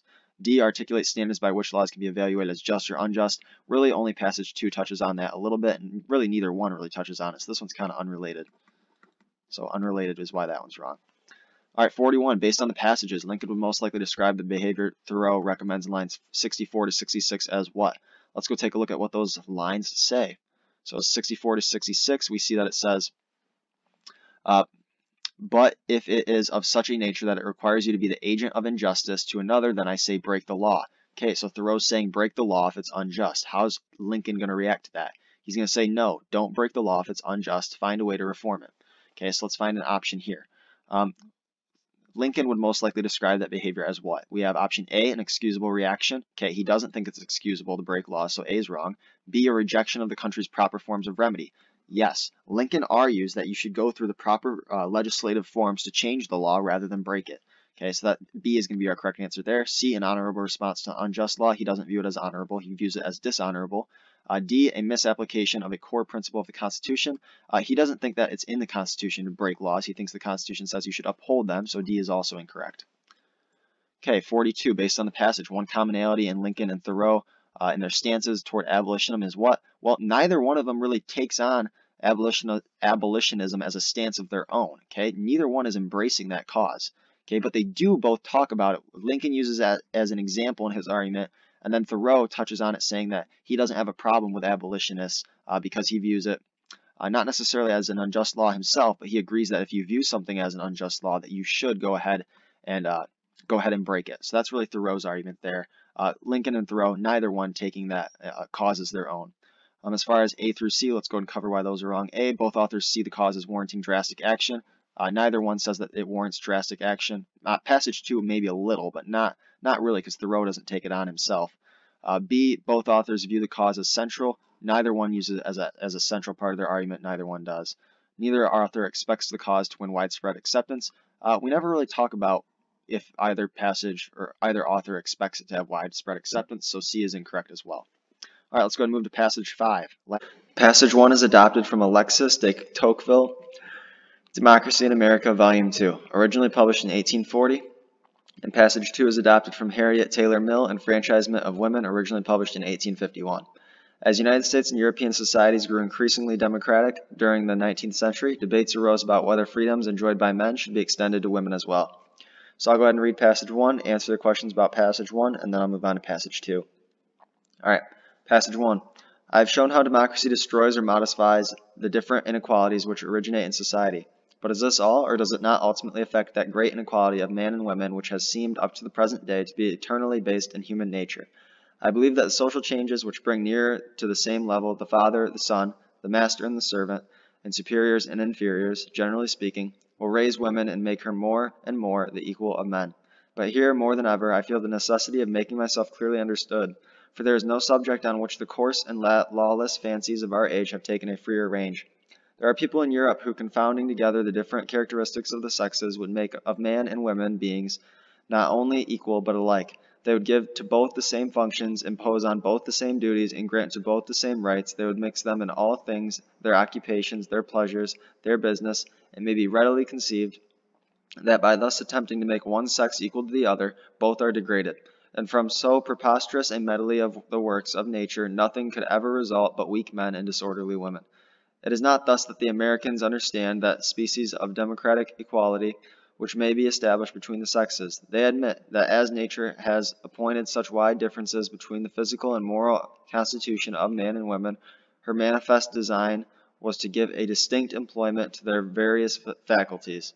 And they hold that improvement does not consist in making beings so dissimilar to pretty nearly the same things, but in getting each of them to fulfill their respective tasks in the best possible manner. The Americans have applied to the sexes the great principle of political economy, which governs the manufacturers of our age by carefully dividing the duties of man from those of women, in order that the great work of society may be better carried on. All right, so I'm going to go ahead and answer questions based on passage 1 first, and then I'll read passage 2. As used in line 9, raise most nearly means, so I'm going to go to line 9, underline raise, read the sentence, and come up with my answer before I look at the answer choices. All right, so I've got, I believe the social changes which bring nearer to the same level the father and the son, the master and the servant, and superiors and inferiors, generally speaking, will raise women and make her more and more the equal of man.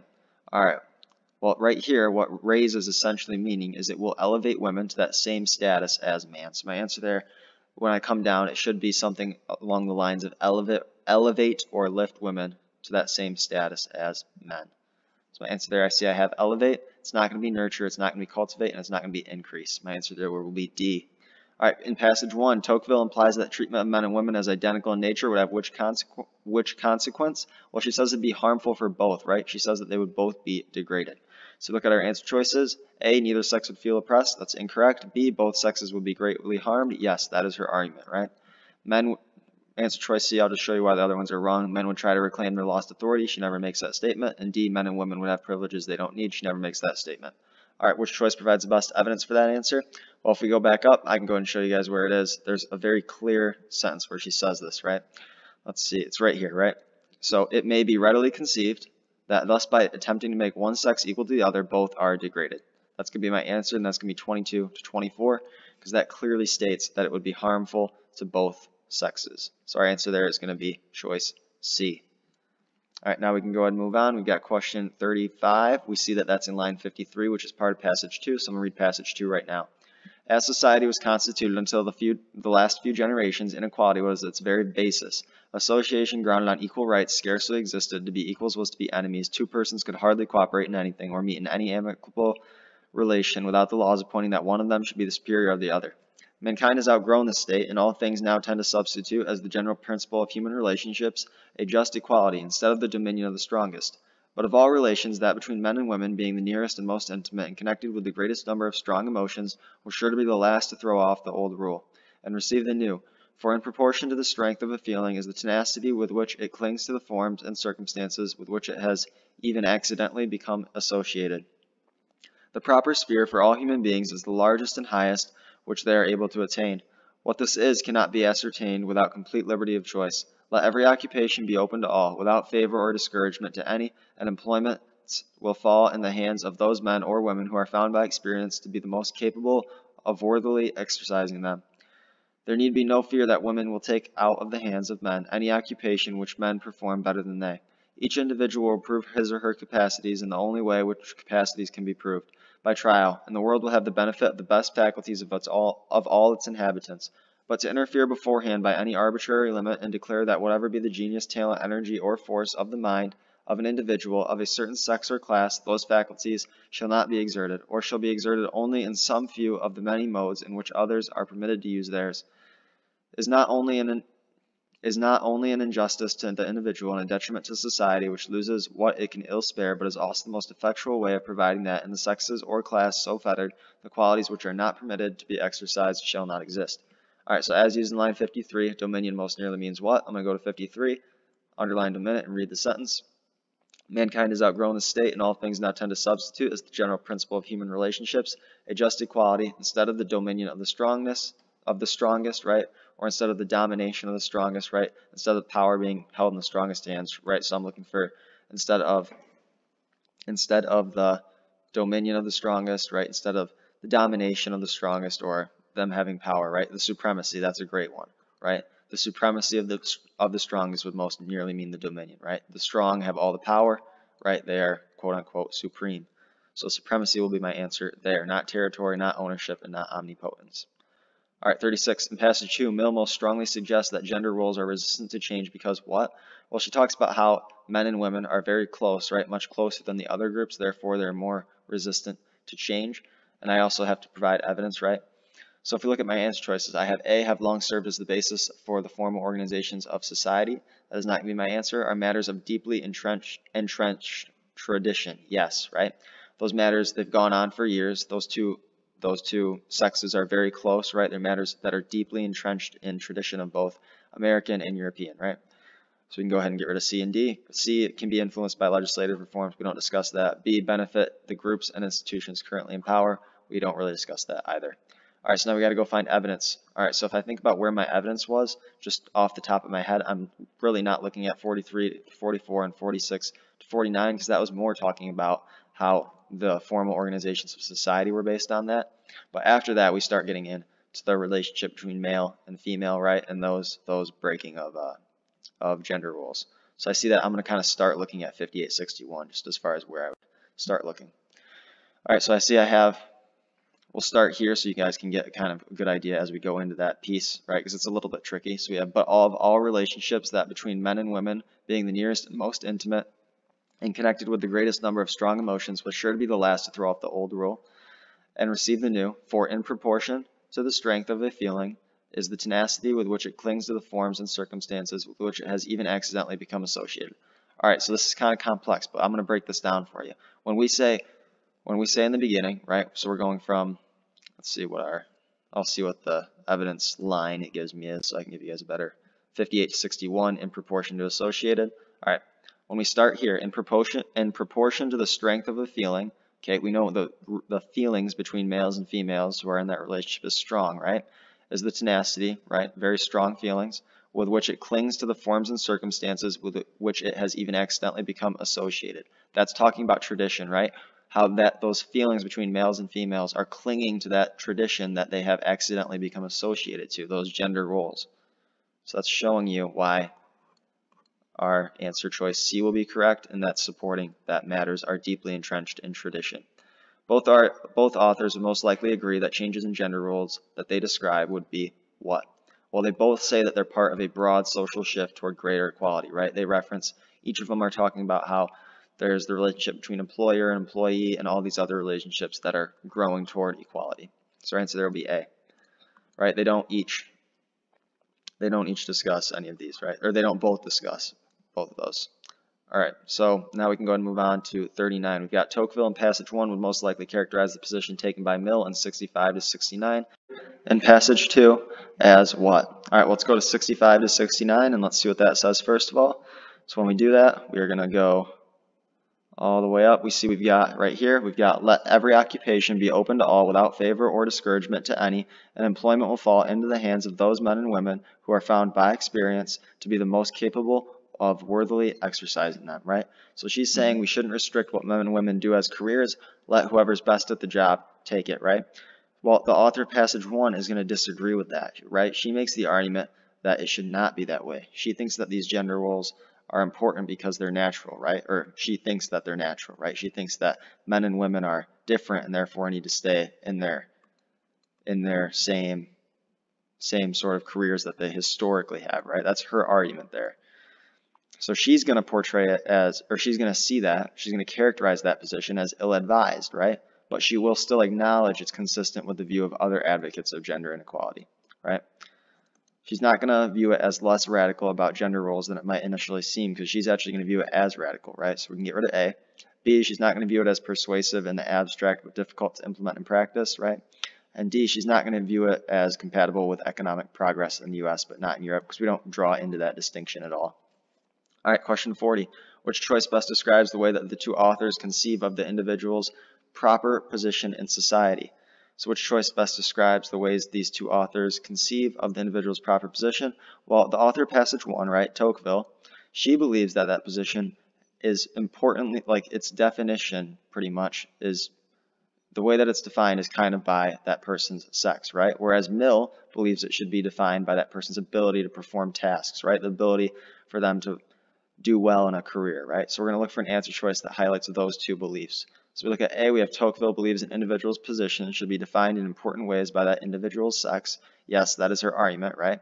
And then Mill believes that an individual's abilities, right, what they can do in that career, should be the determining factor. And that is the correct distinction between those two. So our answer for 40 will be A.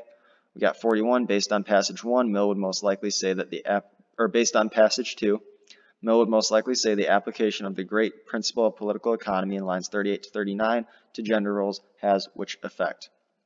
All right, let's go to 38 to 39. We see that we've got the Americans have applied to the sexes the great principle of political economy which governs the manufactures of our age by carefully dividing the duties of man from those of women, or the great work of society may be better carried on. All right, so if we go down to 41, what would Mill say about that application to gender roles has what effect? What would she say?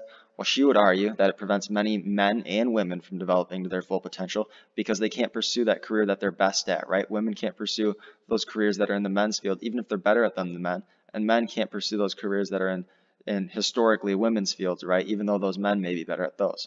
So what we're doing there is we're preventing many men and women from developing to their full potential by restricting it to those gender roles. So our answer there is going to be A. All right, now we can go and move on to our last. These passages are adopted from the Lincoln-Douglas debates. Passage 1 is from a statement by Stephen Douglas, and passage 2 is from a statement by Abraham Lincoln. Douglas and Lincoln engaged in a series of debates while competing for a U.S. Senate seat in 1858. All right, passage 1. Mr. Lincoln likens that bond of the federal Constitution joining free and slave states together to a house divided against itself, and says that it is contrary to the law of God and cannot stand. When did he learn, and by what authority does he proclaim that this government is contrary to the law of God and cannot stand? It has stood thus divided into free and slave states from its organization up to this day. During that period, we have increased from 4 millions to 30 millions of people. We have extended our territory from the Mississippi to the Pacific Ocean. We have acquired the Floridas and Texas and other territories sufficient to double our geographical extent. We have increased in population, in wealth, and in power beyond any example on earth. We have risen from a weak and feeble power to become the terror and admiration of the civilized world, and all this has been done under a constitution which Mr. Lincoln, in substance, says is in violation of the law of God, and under a union divided into free and slave states, which Mr. Lincoln thinks, because of such division, cannot stand. Surely Mr. Lincoln is a wiser man than those who framed the government. I now come back to the question, why cannot this union exist forever, divided into free and slave states as our fathers made it?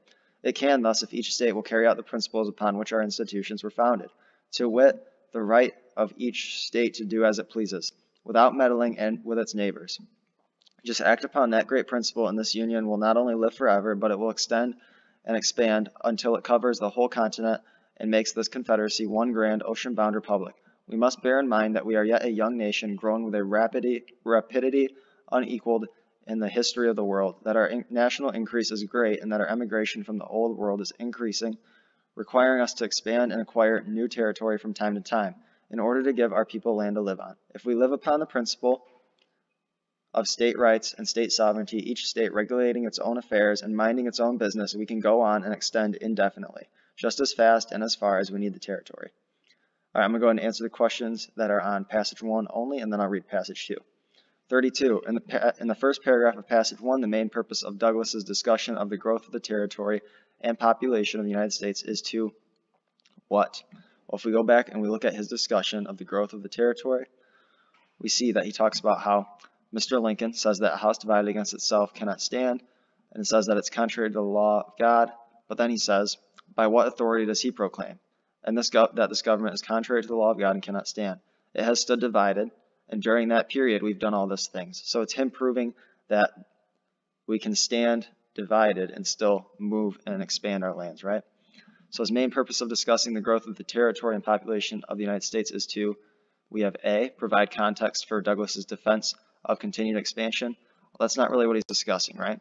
He's discussing how we've done it all well divided, like well we've had slave and free states. B suggests the division into free and slave states doesn't endanger the union, right? If we're referring to union as both like all of America, then that could work. And then I look at C, imply that Lincoln is unaware of basic facts concerning the country. No, he's not really implying that Lincoln's unaware of basic facts concerning the country. Or D, account for the image of the United States as powerful and admirable. No. Our answer is going to be B, right? He's suggesting the division into free and slave states is not putting us in danger because we've expanded so far, right? We've expanded from the north. We've expanded out west, right? We've made expansions while we've been in free and slave states. All right, now look at question 33. Question 33 states, what does passage 1 suggest about the U.S. government's provision for the institution of slavery as framed in the Constitution? All right, well, if we think about what the author of passage 1 is saying, right, his main argument here is that the Constitution is good, it's been working so far, and nothing else needs to change. So our answer then is going to be C. They provided a good basic structure that doesn't need to be changed, right? It's not going to be A. A says they included no means for reconciling differences between free states and slave states. That's not what he's necessarily suggesting. He's just suggesting it's worked so long, we don't need to change it. B, they anticipated the Union's expansion. He never made that argument. D, they were founded on an assumption that slavery was necessary for economic growth. We never touch on economic growth and the need for slavery there. So our answer there is going to be C, right? He argues that it's basic structure that doesn't have to be changed because it's worked, right? We've gotten all this expansion according to him. All right, and then which choice best provides the answer to this question? Well, if we think about it, we're talking about where he's suggesting things about the Constitution, so it makes sense that it'd be somewhere around where he's discussing that in like that middle of the sort of beginning, right here, right, where he says, I now come back to the question, why cannot this union, or he talks about the Constitution right here, right? but that wasn't really any of our answer choices except for I think around 15. But if we look down at 25, which was answer choice B, I believe, we have, I now come back to the question, why cannot this union exist forever? Right, so he's saying that Constitution's good, union can exist forever, we don't have to change things. Divided into free and slave states, as our fathers made it, right, constitutional founders. So saying Constitution's good, he's saying that nothing has to change, right, we can just rely on that. So that's going to be 25 to 27 for our evidence there. So that answer there is going to be B. All right, so that shows how they provided a good basic structure, right, that doesn't need to be changed according to the author passage 1. And his argument is that, hey, we've made it this far now, we don't need to change anything, right? So question 35. Let's see here. Question 35. As used in line 67, element most nearly means what? All right, but it has been so with this element of slavery. Well, we need to get some context here. So we're going to go ahead and move up to line 60, and we'll go down from there. So we see line 60, it says, or we'll go 61. Or because we have a different class relative to the production of flour in this state. Have they produced any differences? Not at all. They are the very cements of the union. They don't make a house divided against itself. They are props that hold up the house and sustain this union. But has it been so with this element or issue of slavery, right? This element of slavery, saying the subject of slavery, the issue of slavery. All right, so we go down, we look at our answer choices there. This factor, right? This element, this factor of slavery, not ingredient, right? We're not talking cooking, not environment, and not quality. Has it been so with this factor of slavery, right? This issue of slavery. All right. Question 36. Based on passage 2, Lincoln would be most likely to agree with which claim about the controversy over slavery? All right. Well, if we go and we read passage 2, right? Which I should have read passage 2 when I got to that question. So I'll go ahead and read it now. In complaining of what I said in my speech at Springfield, in which he says I accepted my nomination for the senatorship, he again quotes that portion in which I said that a house divided against itself cannot stand. Let me say a word in regard to that matter. He tries to persuade us that there must be a variety in the different institutions of the states of the Union, and that variety necessarily proceeds us from the variety of soil, climate, of the face of the country, and the differences in the natural features of the states. I agree to all that. Have these very matters ever produced any difficulty among us? Have we ever had any quarrel over the fact that they have laws in Louisiana designated to regulate the commerce that springs from the production of sugar, or because we have a different class relative to the production of flour in the United States, or in this state? Have they produced any difference? Not at all. They are the very cement of this union. They don't make a house divided against itself. They are the props that hold up the house and sustain the union. But has it been so with this element of slavery? Right, and then right there, obviously, has it been so with this issue like I explained before? Has it been so with this element of slavery? And I should have read the second passage before I answered that question, so that's my bad. All right, but has it been so with this element of slavery? Have we not always had quarrels and difficulties over it? And when will we cease to have quarrels over it? Like causes produce like effects. It is worthwhile to observe that we have generally had comparative peace upon the slavery question, and that there has been no cause for alarm until it was excited by the effort to spread it into new territory. Whenever it has been limited to its present bounds and there has been no effort to spread it, there has been peace. All the trouble and convulsion that has proceeded from efforts to spread it over more territory. It was thus at the date of the Missouri Compromise. It was so again with the annexation of Texas, so with the territory acquired by the Mexican War, and it is so now. Whenever there have been an effort to spread it, there has been an agitation and resistance. Do you think that the nature of man will be changed? That the same causes that produced agitation at one time will not have the same effect at another? All right, so like I said, I should have read passage 2 before I actually answered question 35, but it's kind of too late for that now, so we'll go ahead and answer question 36. Based on passage 2, Lincoln would be most likely to agree with which claim about the controversy over slavery? Well, if you look at everything I underlined up there, his claim isn't actually that it should be abolished right now. His claim is that we shouldn't add it to new territories, right? So he was a free soiler, if you remember that, if you took AP U.S. history or just any kind of U.S. history. So his claim is that B, it would be a bait if attempts to introduce slavery to regions where it is not practiced were abandoned, right? The argument and debate over this, right, the controversy, it wouldn't exist if we just stopped trying to expand it into territories that we add, right? So our answer there is going to be B. Next up, we probably have evidence. Yep, we do. So we can go and look at where I underline those things, right? We have it right around here, right? Whenever it has been limited to its present bounds and there has been no effort to spread it, there has been peace. So that could be one evidence, right? So that's 74, 76. I'll see if we have that because that's pretty good. So we got that, we do. So our answer there is going to be C, right? Because that's explaining why if we stop trying to introduce into new territories, there would be peace, according to Lincoln. Now we have question 38. As used in line 84, nature most nearly means what? I find line 84. I underline nature. Once I do that, I read the sentence, and then I solve for what it would most nearly mean, and then I go to my answer choices and see what matches or what is closest. Do you think that the nature of man will be changed, that the same causes that produced agitation at one time will not have the same effect at another? Well, that'd be like, do you think that the character of man, right? The nature, the morals, do you think that the morals of man or character of man will be changed? Those are what I'm looking for there, preferably character, but if we have morals, that would be a good second choice as well. See, we do have character. D, we have world, simplicity, and force. The only one that was anything close to what we had interpreted and predicted is character. So our answer is going to be D, character.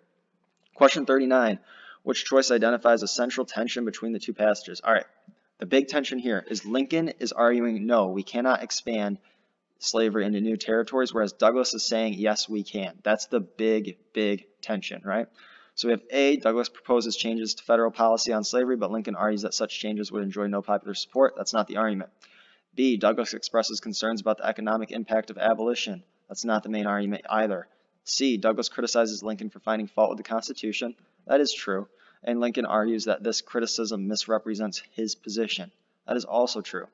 So that's quite probably our answer. We look at D, Douglas offers an interpretation of federal law. We're not really talking about federal law. We don't really delve into that really. That conflicts with Lincoln's. We're not really arguing over interpretation of laws here, right? And Lincoln isn't implying his reason on this interpretation of a law is not well reasoned. Our answer there is going to be C. Question 40, both passages discuss the issue of slavery in relationship to what? Well, that is going to be the expansion of the Union, because if we remember back, passage 2, that's pretty much the whole argument, right? So passage 2, that's obvious, but if we remember back to passage 1, when in the beginning, I think it was, Douglas is the author of passage 1, right? Douglas is making the argument that, hey, we expanded this Union, and all while we did that, we had free states and slave states. We can continue to do this because we're still expanding, so that it doesn't look like there's any problems to Douglas. Right, that's Douglas's perspective. So they both do discuss the relationship of the Union, right? Or they discuss the issue of slavery in relationship to the expansion of the Union. So our answer is going to be A for 40. 41, in the context of each passage as a whole, the questions in line 25 to 27 of passage 1 and 67 to 69 of passage 2 refer primarily function to help each speaker do what? All right, we'll go find those 25 to 27 in passage 1. 25 to 27. All right.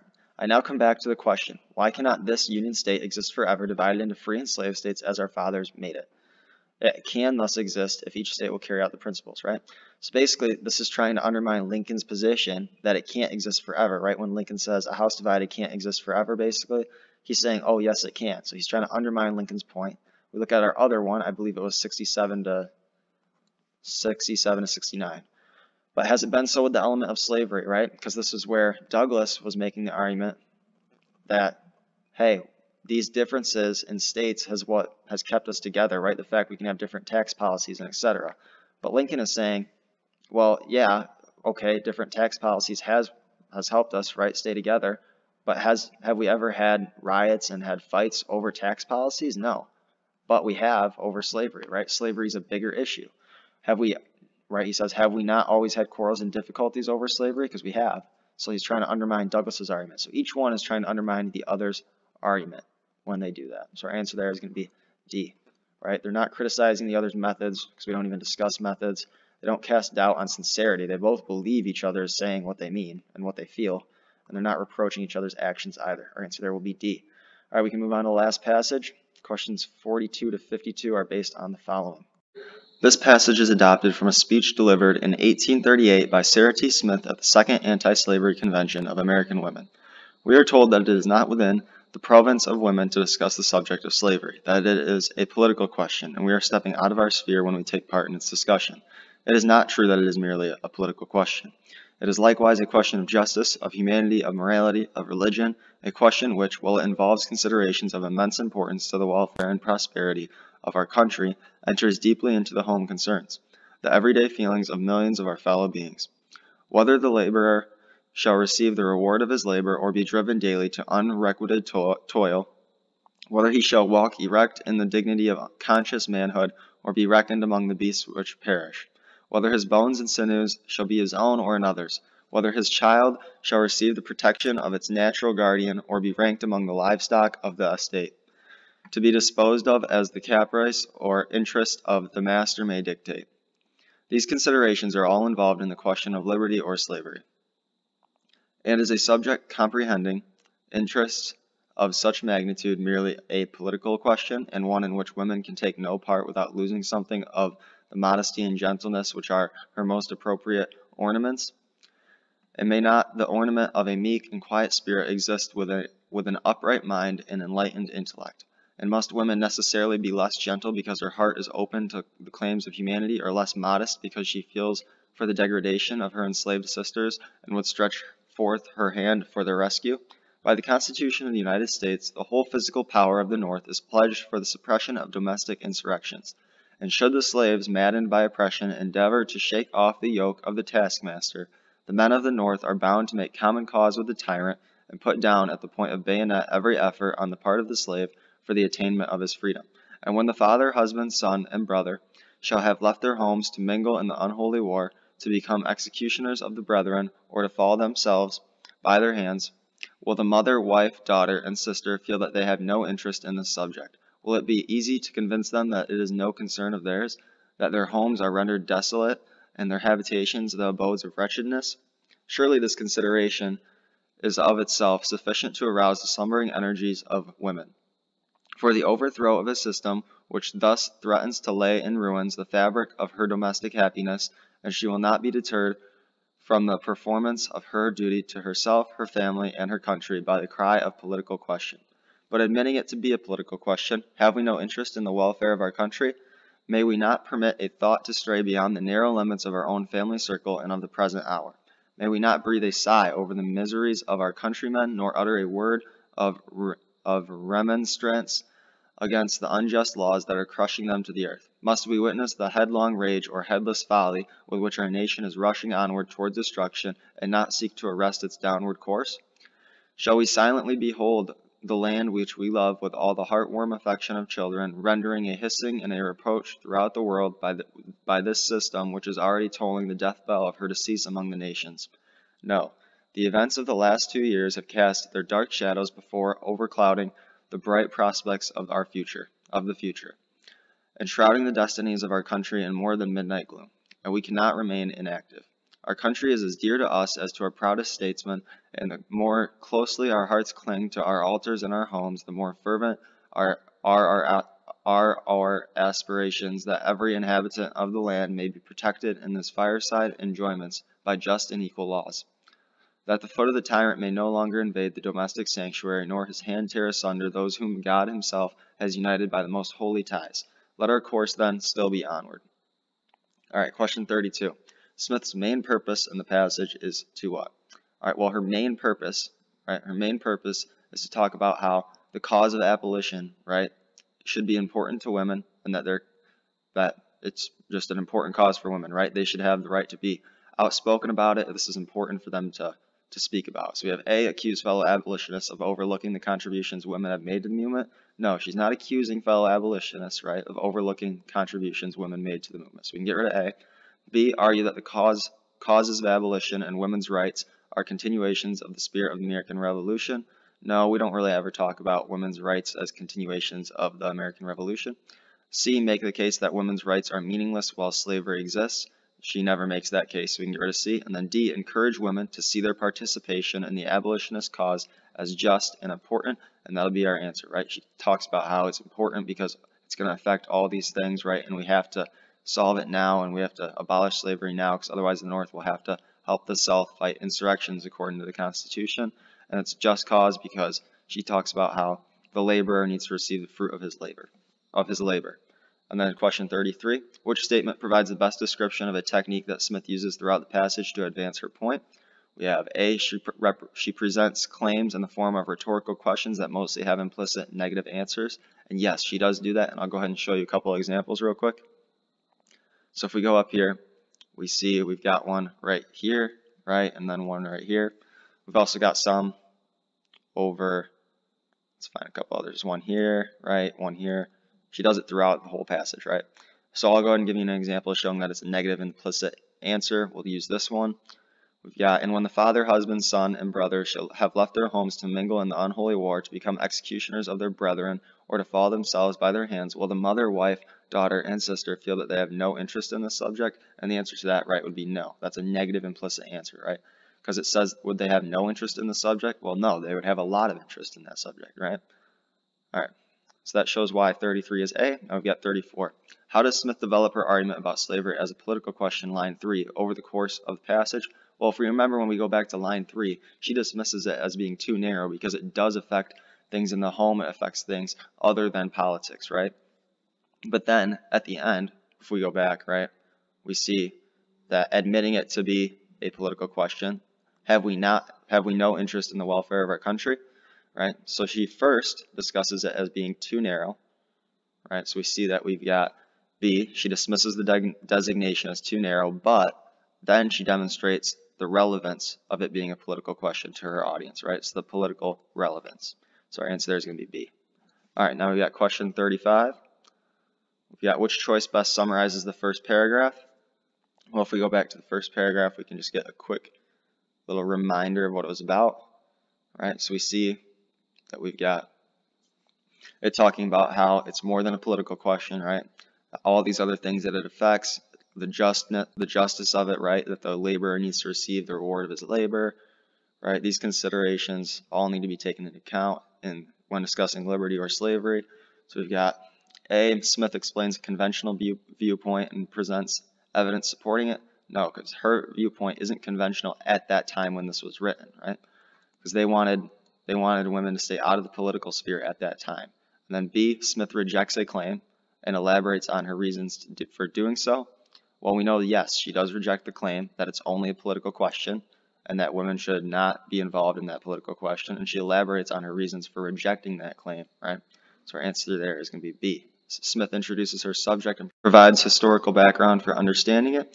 We know that that's not true because Smith does not provide historical background for understanding, right, the subject. This is more of her rejecting a claim, elaborating on the reasons for doing so, right? We're not really giving historical background for understanding anything. And then D, Smith identifies a problem and proposes steps to remedy it. Well, she does kind of identify a problem, but more so, she's rejecting a claim, right? And proposes steps to remedy it. No, she just kind of elaborates and justifies her reasons for doing so, right, for rejecting that claim. So our answer there is going to be B. Question 36. In the passage, Smith argues that it is possible for women to engage in which activity? So we've got A, acting according to humanitarian principles while preserving their femininity. Yes, right? So, and then I can go ahead and show you why the other ones are wrong real quick. Adhering to personal morality while being politically neutral. She never argues for political neutrality. C, contributing to the family's financial security.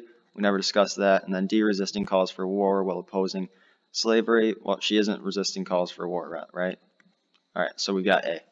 Now we're asked for evidence in our next question, so I'll go ahead and find that for you. And I'm going to find that evidence before I really even look at the answer choices. You don't have to do that, but I just will. So we've got according to humanitarian principles while preserving their femininity. All right, well, I remember that right around here, right, it talked about women being open to claims of humanity, but how they aren't less modest, right, as a result of that, or less gentle, which are both feminine qualities, right?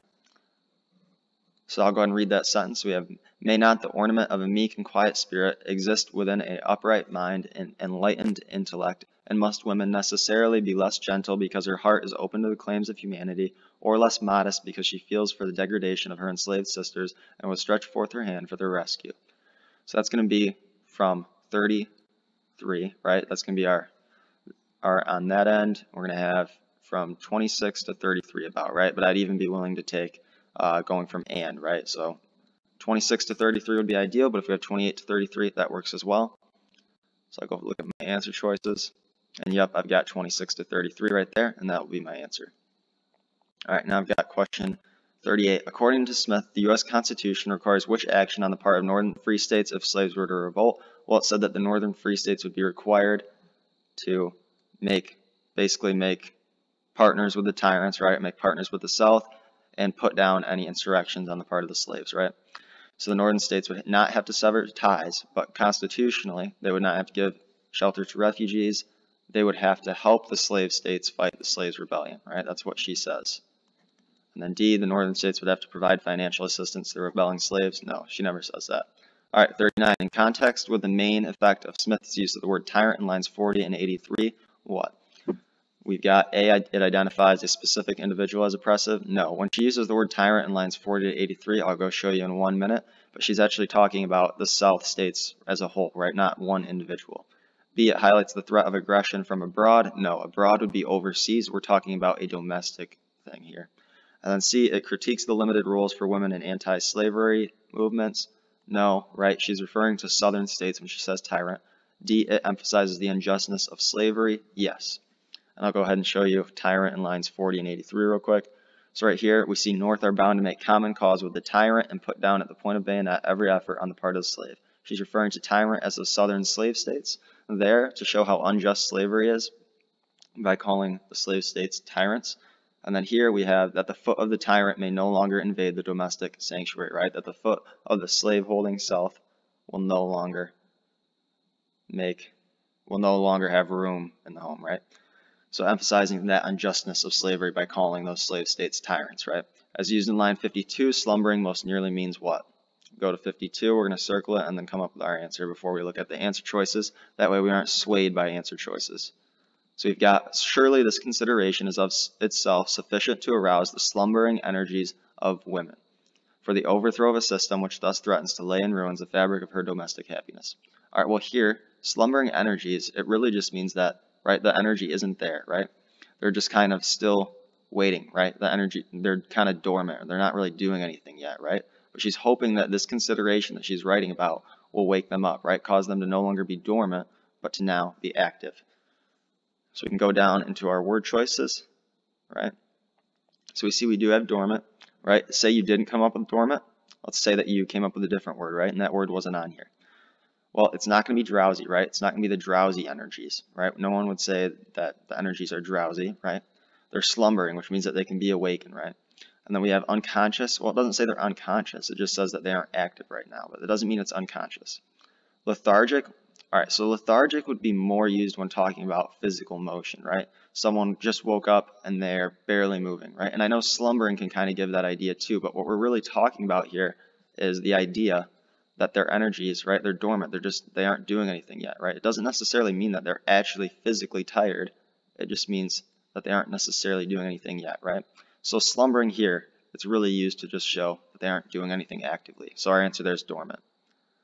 All right, 41. In the passage, Smith most strongly suggests that slavery affects the United States by what? Well, she talks about how it's lowering the country's reputation in the international community. And our next question is going to ask us for, it's going to ask us for evidence. So I can go ahead and show you why that's going to be correct, right? And I'll just go ahead and quick show you why B, C, and D are wrong. Leading many women to disavow their allegiance to the country. No, she never suggests that slavery causes women to disavow their allegiance to the country. Or at least it's not as strong of a suggestion as answer choice A. And then C, causing violent conflicts in many areas of the country. No, she never really points to that really as much. She just says if there were, that northern states would have to help fight them. And then we have D, weakening the authority of the country's government. She never makes that argument really, at least not as strongly as she suggests. She suggests answer choice A. So I'll go ahead and look at our evidence for that. That's going to be where she talks about how we are almost going off the world stage. Let's see if we can find where that is. We've got, okay, right here.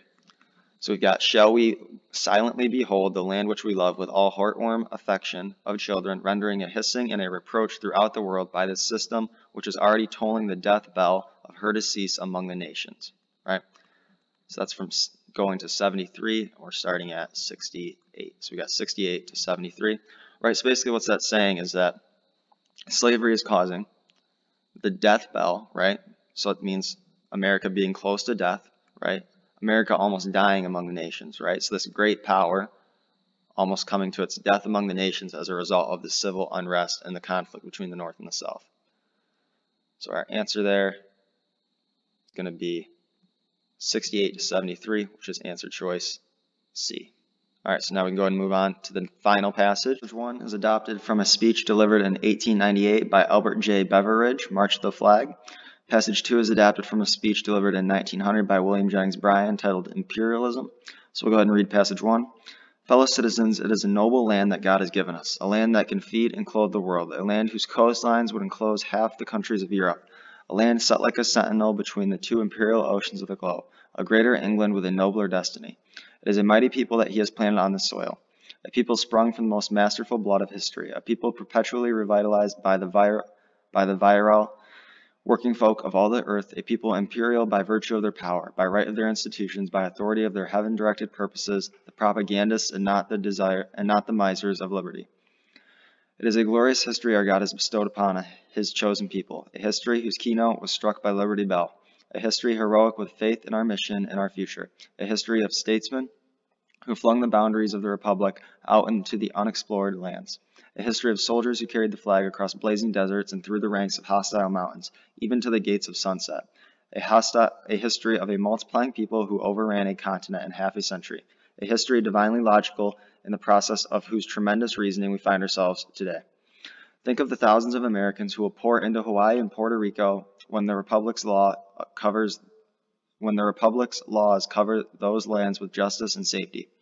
Think of the tens of thousands of Americans who will invade the Philippines when a liberal government shall establish order and equity there. Think of the hundreds of thousands of Americans who will build a civilization of energy and industry in Cuba when a government of law replaces a double reign of anarchy and tyranny. Think of the prosperous millions that Empress of Islands will support when, obedient to the law of political gravitation, her people ask for the highest honor liberty can bestow, the sacred order of the stars and stripes, the citizenship of the great republic. All right, so that's passage 1, so I'm going to go ahead and answer the questions regarding that. In passage 1, Beveridge asserts that the resources and immensity of the United States constitute not a safeguard against foreign invasion, a replication of conditions in Europe. No, even though we say the word Europe, we're not talking about how it's a replication of the conditions of Europe. Divine gift to the American people. Yes, right, we're talking about how all the land, the resources, right, they're a divine gift from God to the American people, and it's not a source of envy in other countries. Question 34, in the second paragraph, passage 1, lines 26 to 41, the commands given by Beveridge mainly serve to do what? Well, let's go quickly take a look at it. We've got 26 to 41. Well, if we look at all these commands, right, they're all about the positive things that would come from the policy of going to foreign countries like Hawaii, or not necessarily foreign countries, but Hawaii, right, Puerto Rico, these islands, right, Cuba, these islands, and instituting American policies, right, having America go there, kind of take over a little bit. So we've got, in the second paragraph of passage 1, the commands mainly serve to what? Remind the audience of its civic responsibilities? No, because that would imply that it's domestic. B, anticipate the benefits of a proposed policy? Yes, we're anticipating all the good things that would happen if we were to go to those countries, right, and then put in place American laws, and then all these Americans would be allowed to visit there, right? It'd be all these great things in the eyes of the author of passage 1. So our answer there is going to be B. Question 35, as used in line 72, recalled most nearly means what? All right, well, now we're on passage 2, so we're going to go ahead and read that. If it is right for the United States to hold the Philippine Islands permanently and imitate the European empires in the government of colonies, the Republican Party ought to state its position and defend it, but it must expect the subject races to protest against such a policy and to resist to the extent of their ability. The Filipinos do not need any encouragement from Americans now living. Our whole history has been an encouragement not only to the Filipinos, but to all who are denied a voice in their own government. If the Republicans are prepared to censor all who have used language calculated to make the Filipinos hate foreign domination, let them condemn the speech of Patrick Henry when he uttered that passionate appeal, "Give me liberty or give me death." He expressed a sentiment which still echoes in the hearts of men. Let them censor Jefferson. Of all the statesmen of history, none have used words so offensive to those who would hold their fellows in political bondage. Let them censor Washington, who declared that the colonists must choose between liberty and slavery. Or, if the statute of limitations has run against the sins of Henry and Jefferson and Washington, let them censor Lincoln, whose Gettysburg speech will be quoted in defense of popular government when the present advocates of force and conquest are forgotten. Someone has said that a truth once spoken can never be recalled. It goes on, and no one can set a limit to its ever-widening influence. But if it were possible to obliterate every word, written or spoken in defense of the principles set forth in the Declaration of Independence, a war of conquest would still leave its legacy of perpetual hatred, for it was God himself who placed in every human heart the love of liberty. He never made a race of people so low in the scale of civilization or intelligence that it would welcome a foreign master. Those who would have this nation enter upon a career of empire must consider not only the effect of imperialism on the Filipinos, but they must also calculate its effects on our own nation. We cannot repudiate the principle of self-government in the Philippines without weakening that principle here.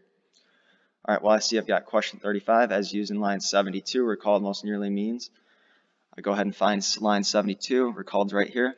Someone has said that a truth once spoken can never be recalled, right? Well, that would mean a truth once spoken can never be taken back, right? It would mean a truth once spoken can never be taken back, essentially. So we find a word that means that. It can never be not rejected, not repeated, but it can never be retracted, right? A truth once spoken, right? It's true. It can't ever be retracted, right? It will be remembered, but A and C are wrong. Answer's going to be B. It can never be retracted. All right. Now we've got question 36. It can reasonably be inferred from passage 2 that Brian considers the preference for a national sovereignty over foreign rule to be what? Well, A reaction to the excess of imperial governments in the modern era. Well, we don't really talk about the modern era and the excess of imperial governments. A sign that belief in human equality is widespread. We don't touch on human equality, right? C, a testament to the effects of the foreign policy of the United States. No, that's not really at all what it means, right? This whole point behind the preference for national sovereignty over foreign rule, well, that's going to be that it's a manifestation of an innate drive in humans towards self-rule, right? He talks about how if the United States was to take action in the policies described in passage 1, essentially, how there would be conflict, right? How people naturally, like they're designed by God to have an innate drive towards self-rule. All right, which choice provides the best evidence to the previous question? Well, what I'm looking at right off the bat is when we said in 79, he never made a race of people so low in civilization or intelligent that it would welcome a foreign master. I go ahead and look and see if that is on there, and it is. That's 79 to 81.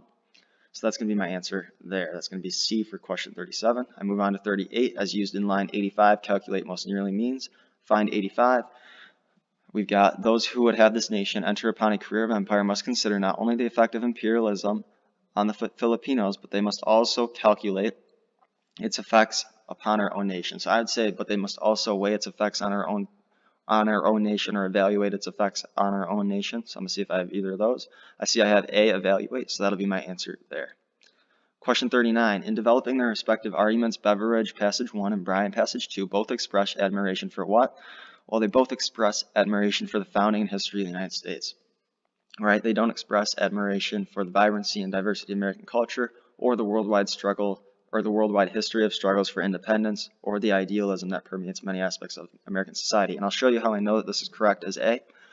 All throughout passage 2, right, he talks about the Declaration of Independence and all these great American figures who all supported American independence, right, and the right of one country to rule themselves. And then in passage 1, we've got him talking about how we have this great land that was given to us by God, right? How America was a great country, how it's a mighty people that God's put on the soil, right? So we're all talking about how the founding and history of the United States, right? And how there's admiration in both passages. So our answer there is A. Question 40.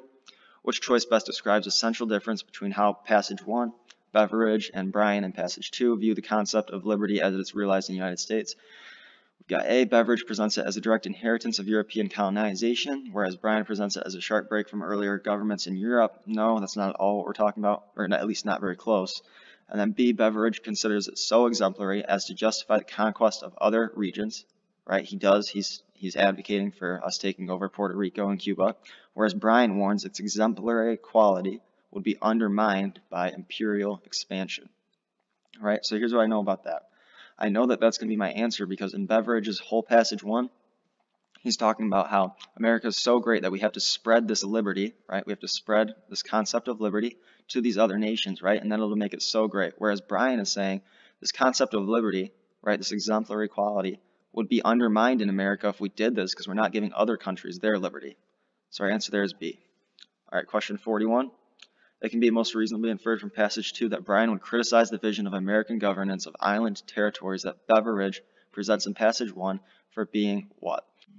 Well, it's not going to be A, right? Because it says unrealistic, since most Americans would be unwilling to relocate to distant islands, but we never talk about Americans being unwilling to relocate to distant islands. We know A is going to be incorrect. We look at B, deceptive, since economic domination will be the true goal of the American government. Well, Brian never actually argues that economic domination would be the true goal of the American government, so we can get rid of B. C, impractical, since the islanders would insist upon an equal distribution of resources. Once again, Brian doesn't talk about that the islanders would insist on an equal distribution of resources. We can get out C. And D, naive, since the islanders would object to being governed by Americans. And that'll be our answer, because if we go, and we're going to need to find evidence for that anyways. So if we go, we see we're looking from 52 to 59 for our evidence. So we'll go, or from 42 to 59. So we'll go find where 42 is at. All right, so in the beginning until the end of the second paragraph, we have, if it's right for the United States to hold the Philippine Islands permanently and imitate European empires in the government of colonies, the Republican Party ought to state its position, but it must expect the subject races to protest against such a policy and resist to the extent of their ability. Right, so we're looking from about 46 then to about 48, because that's explaining, right, 46 to 48, because that's explaining why they won't be able to do it, right? Why it's naive to think that they'll be able to just step in and automatically take over, right? So that's showing why the islanders would object to being governed by Americans, right? So that idea that they could just come in there is naive. So our answer there will be A. Hopefully that video was helpful, and hopefully you are now more comfortable approaching the history passages from the SAT reading section and answering the questions associated with the history passages from the reading section. We also have videos on the literature passages, the social science passages, and the science passages. So those are compilations of practice tests 1 through 10 and the passages that are contained therein. So we also have a 90-day SAT prep course that is free on our channel. You can find that. That will definitely help prepare you for the SAT. As always, make sure to like, subscribe, and share if this video was helpful. We also have a donation link. You can donate to me in the description. There's a Venmo, so if you want to use that, you can. If there's another donation link for another method of donating to me, you also can do that. These videos take a lot of time and require a lot of hard work and effort, so I would definitely appreciate any donations that you send my way. I'd be very, very grateful. So as always, make sure to like, share, and subscribe, and thank you for your time, and have a great day.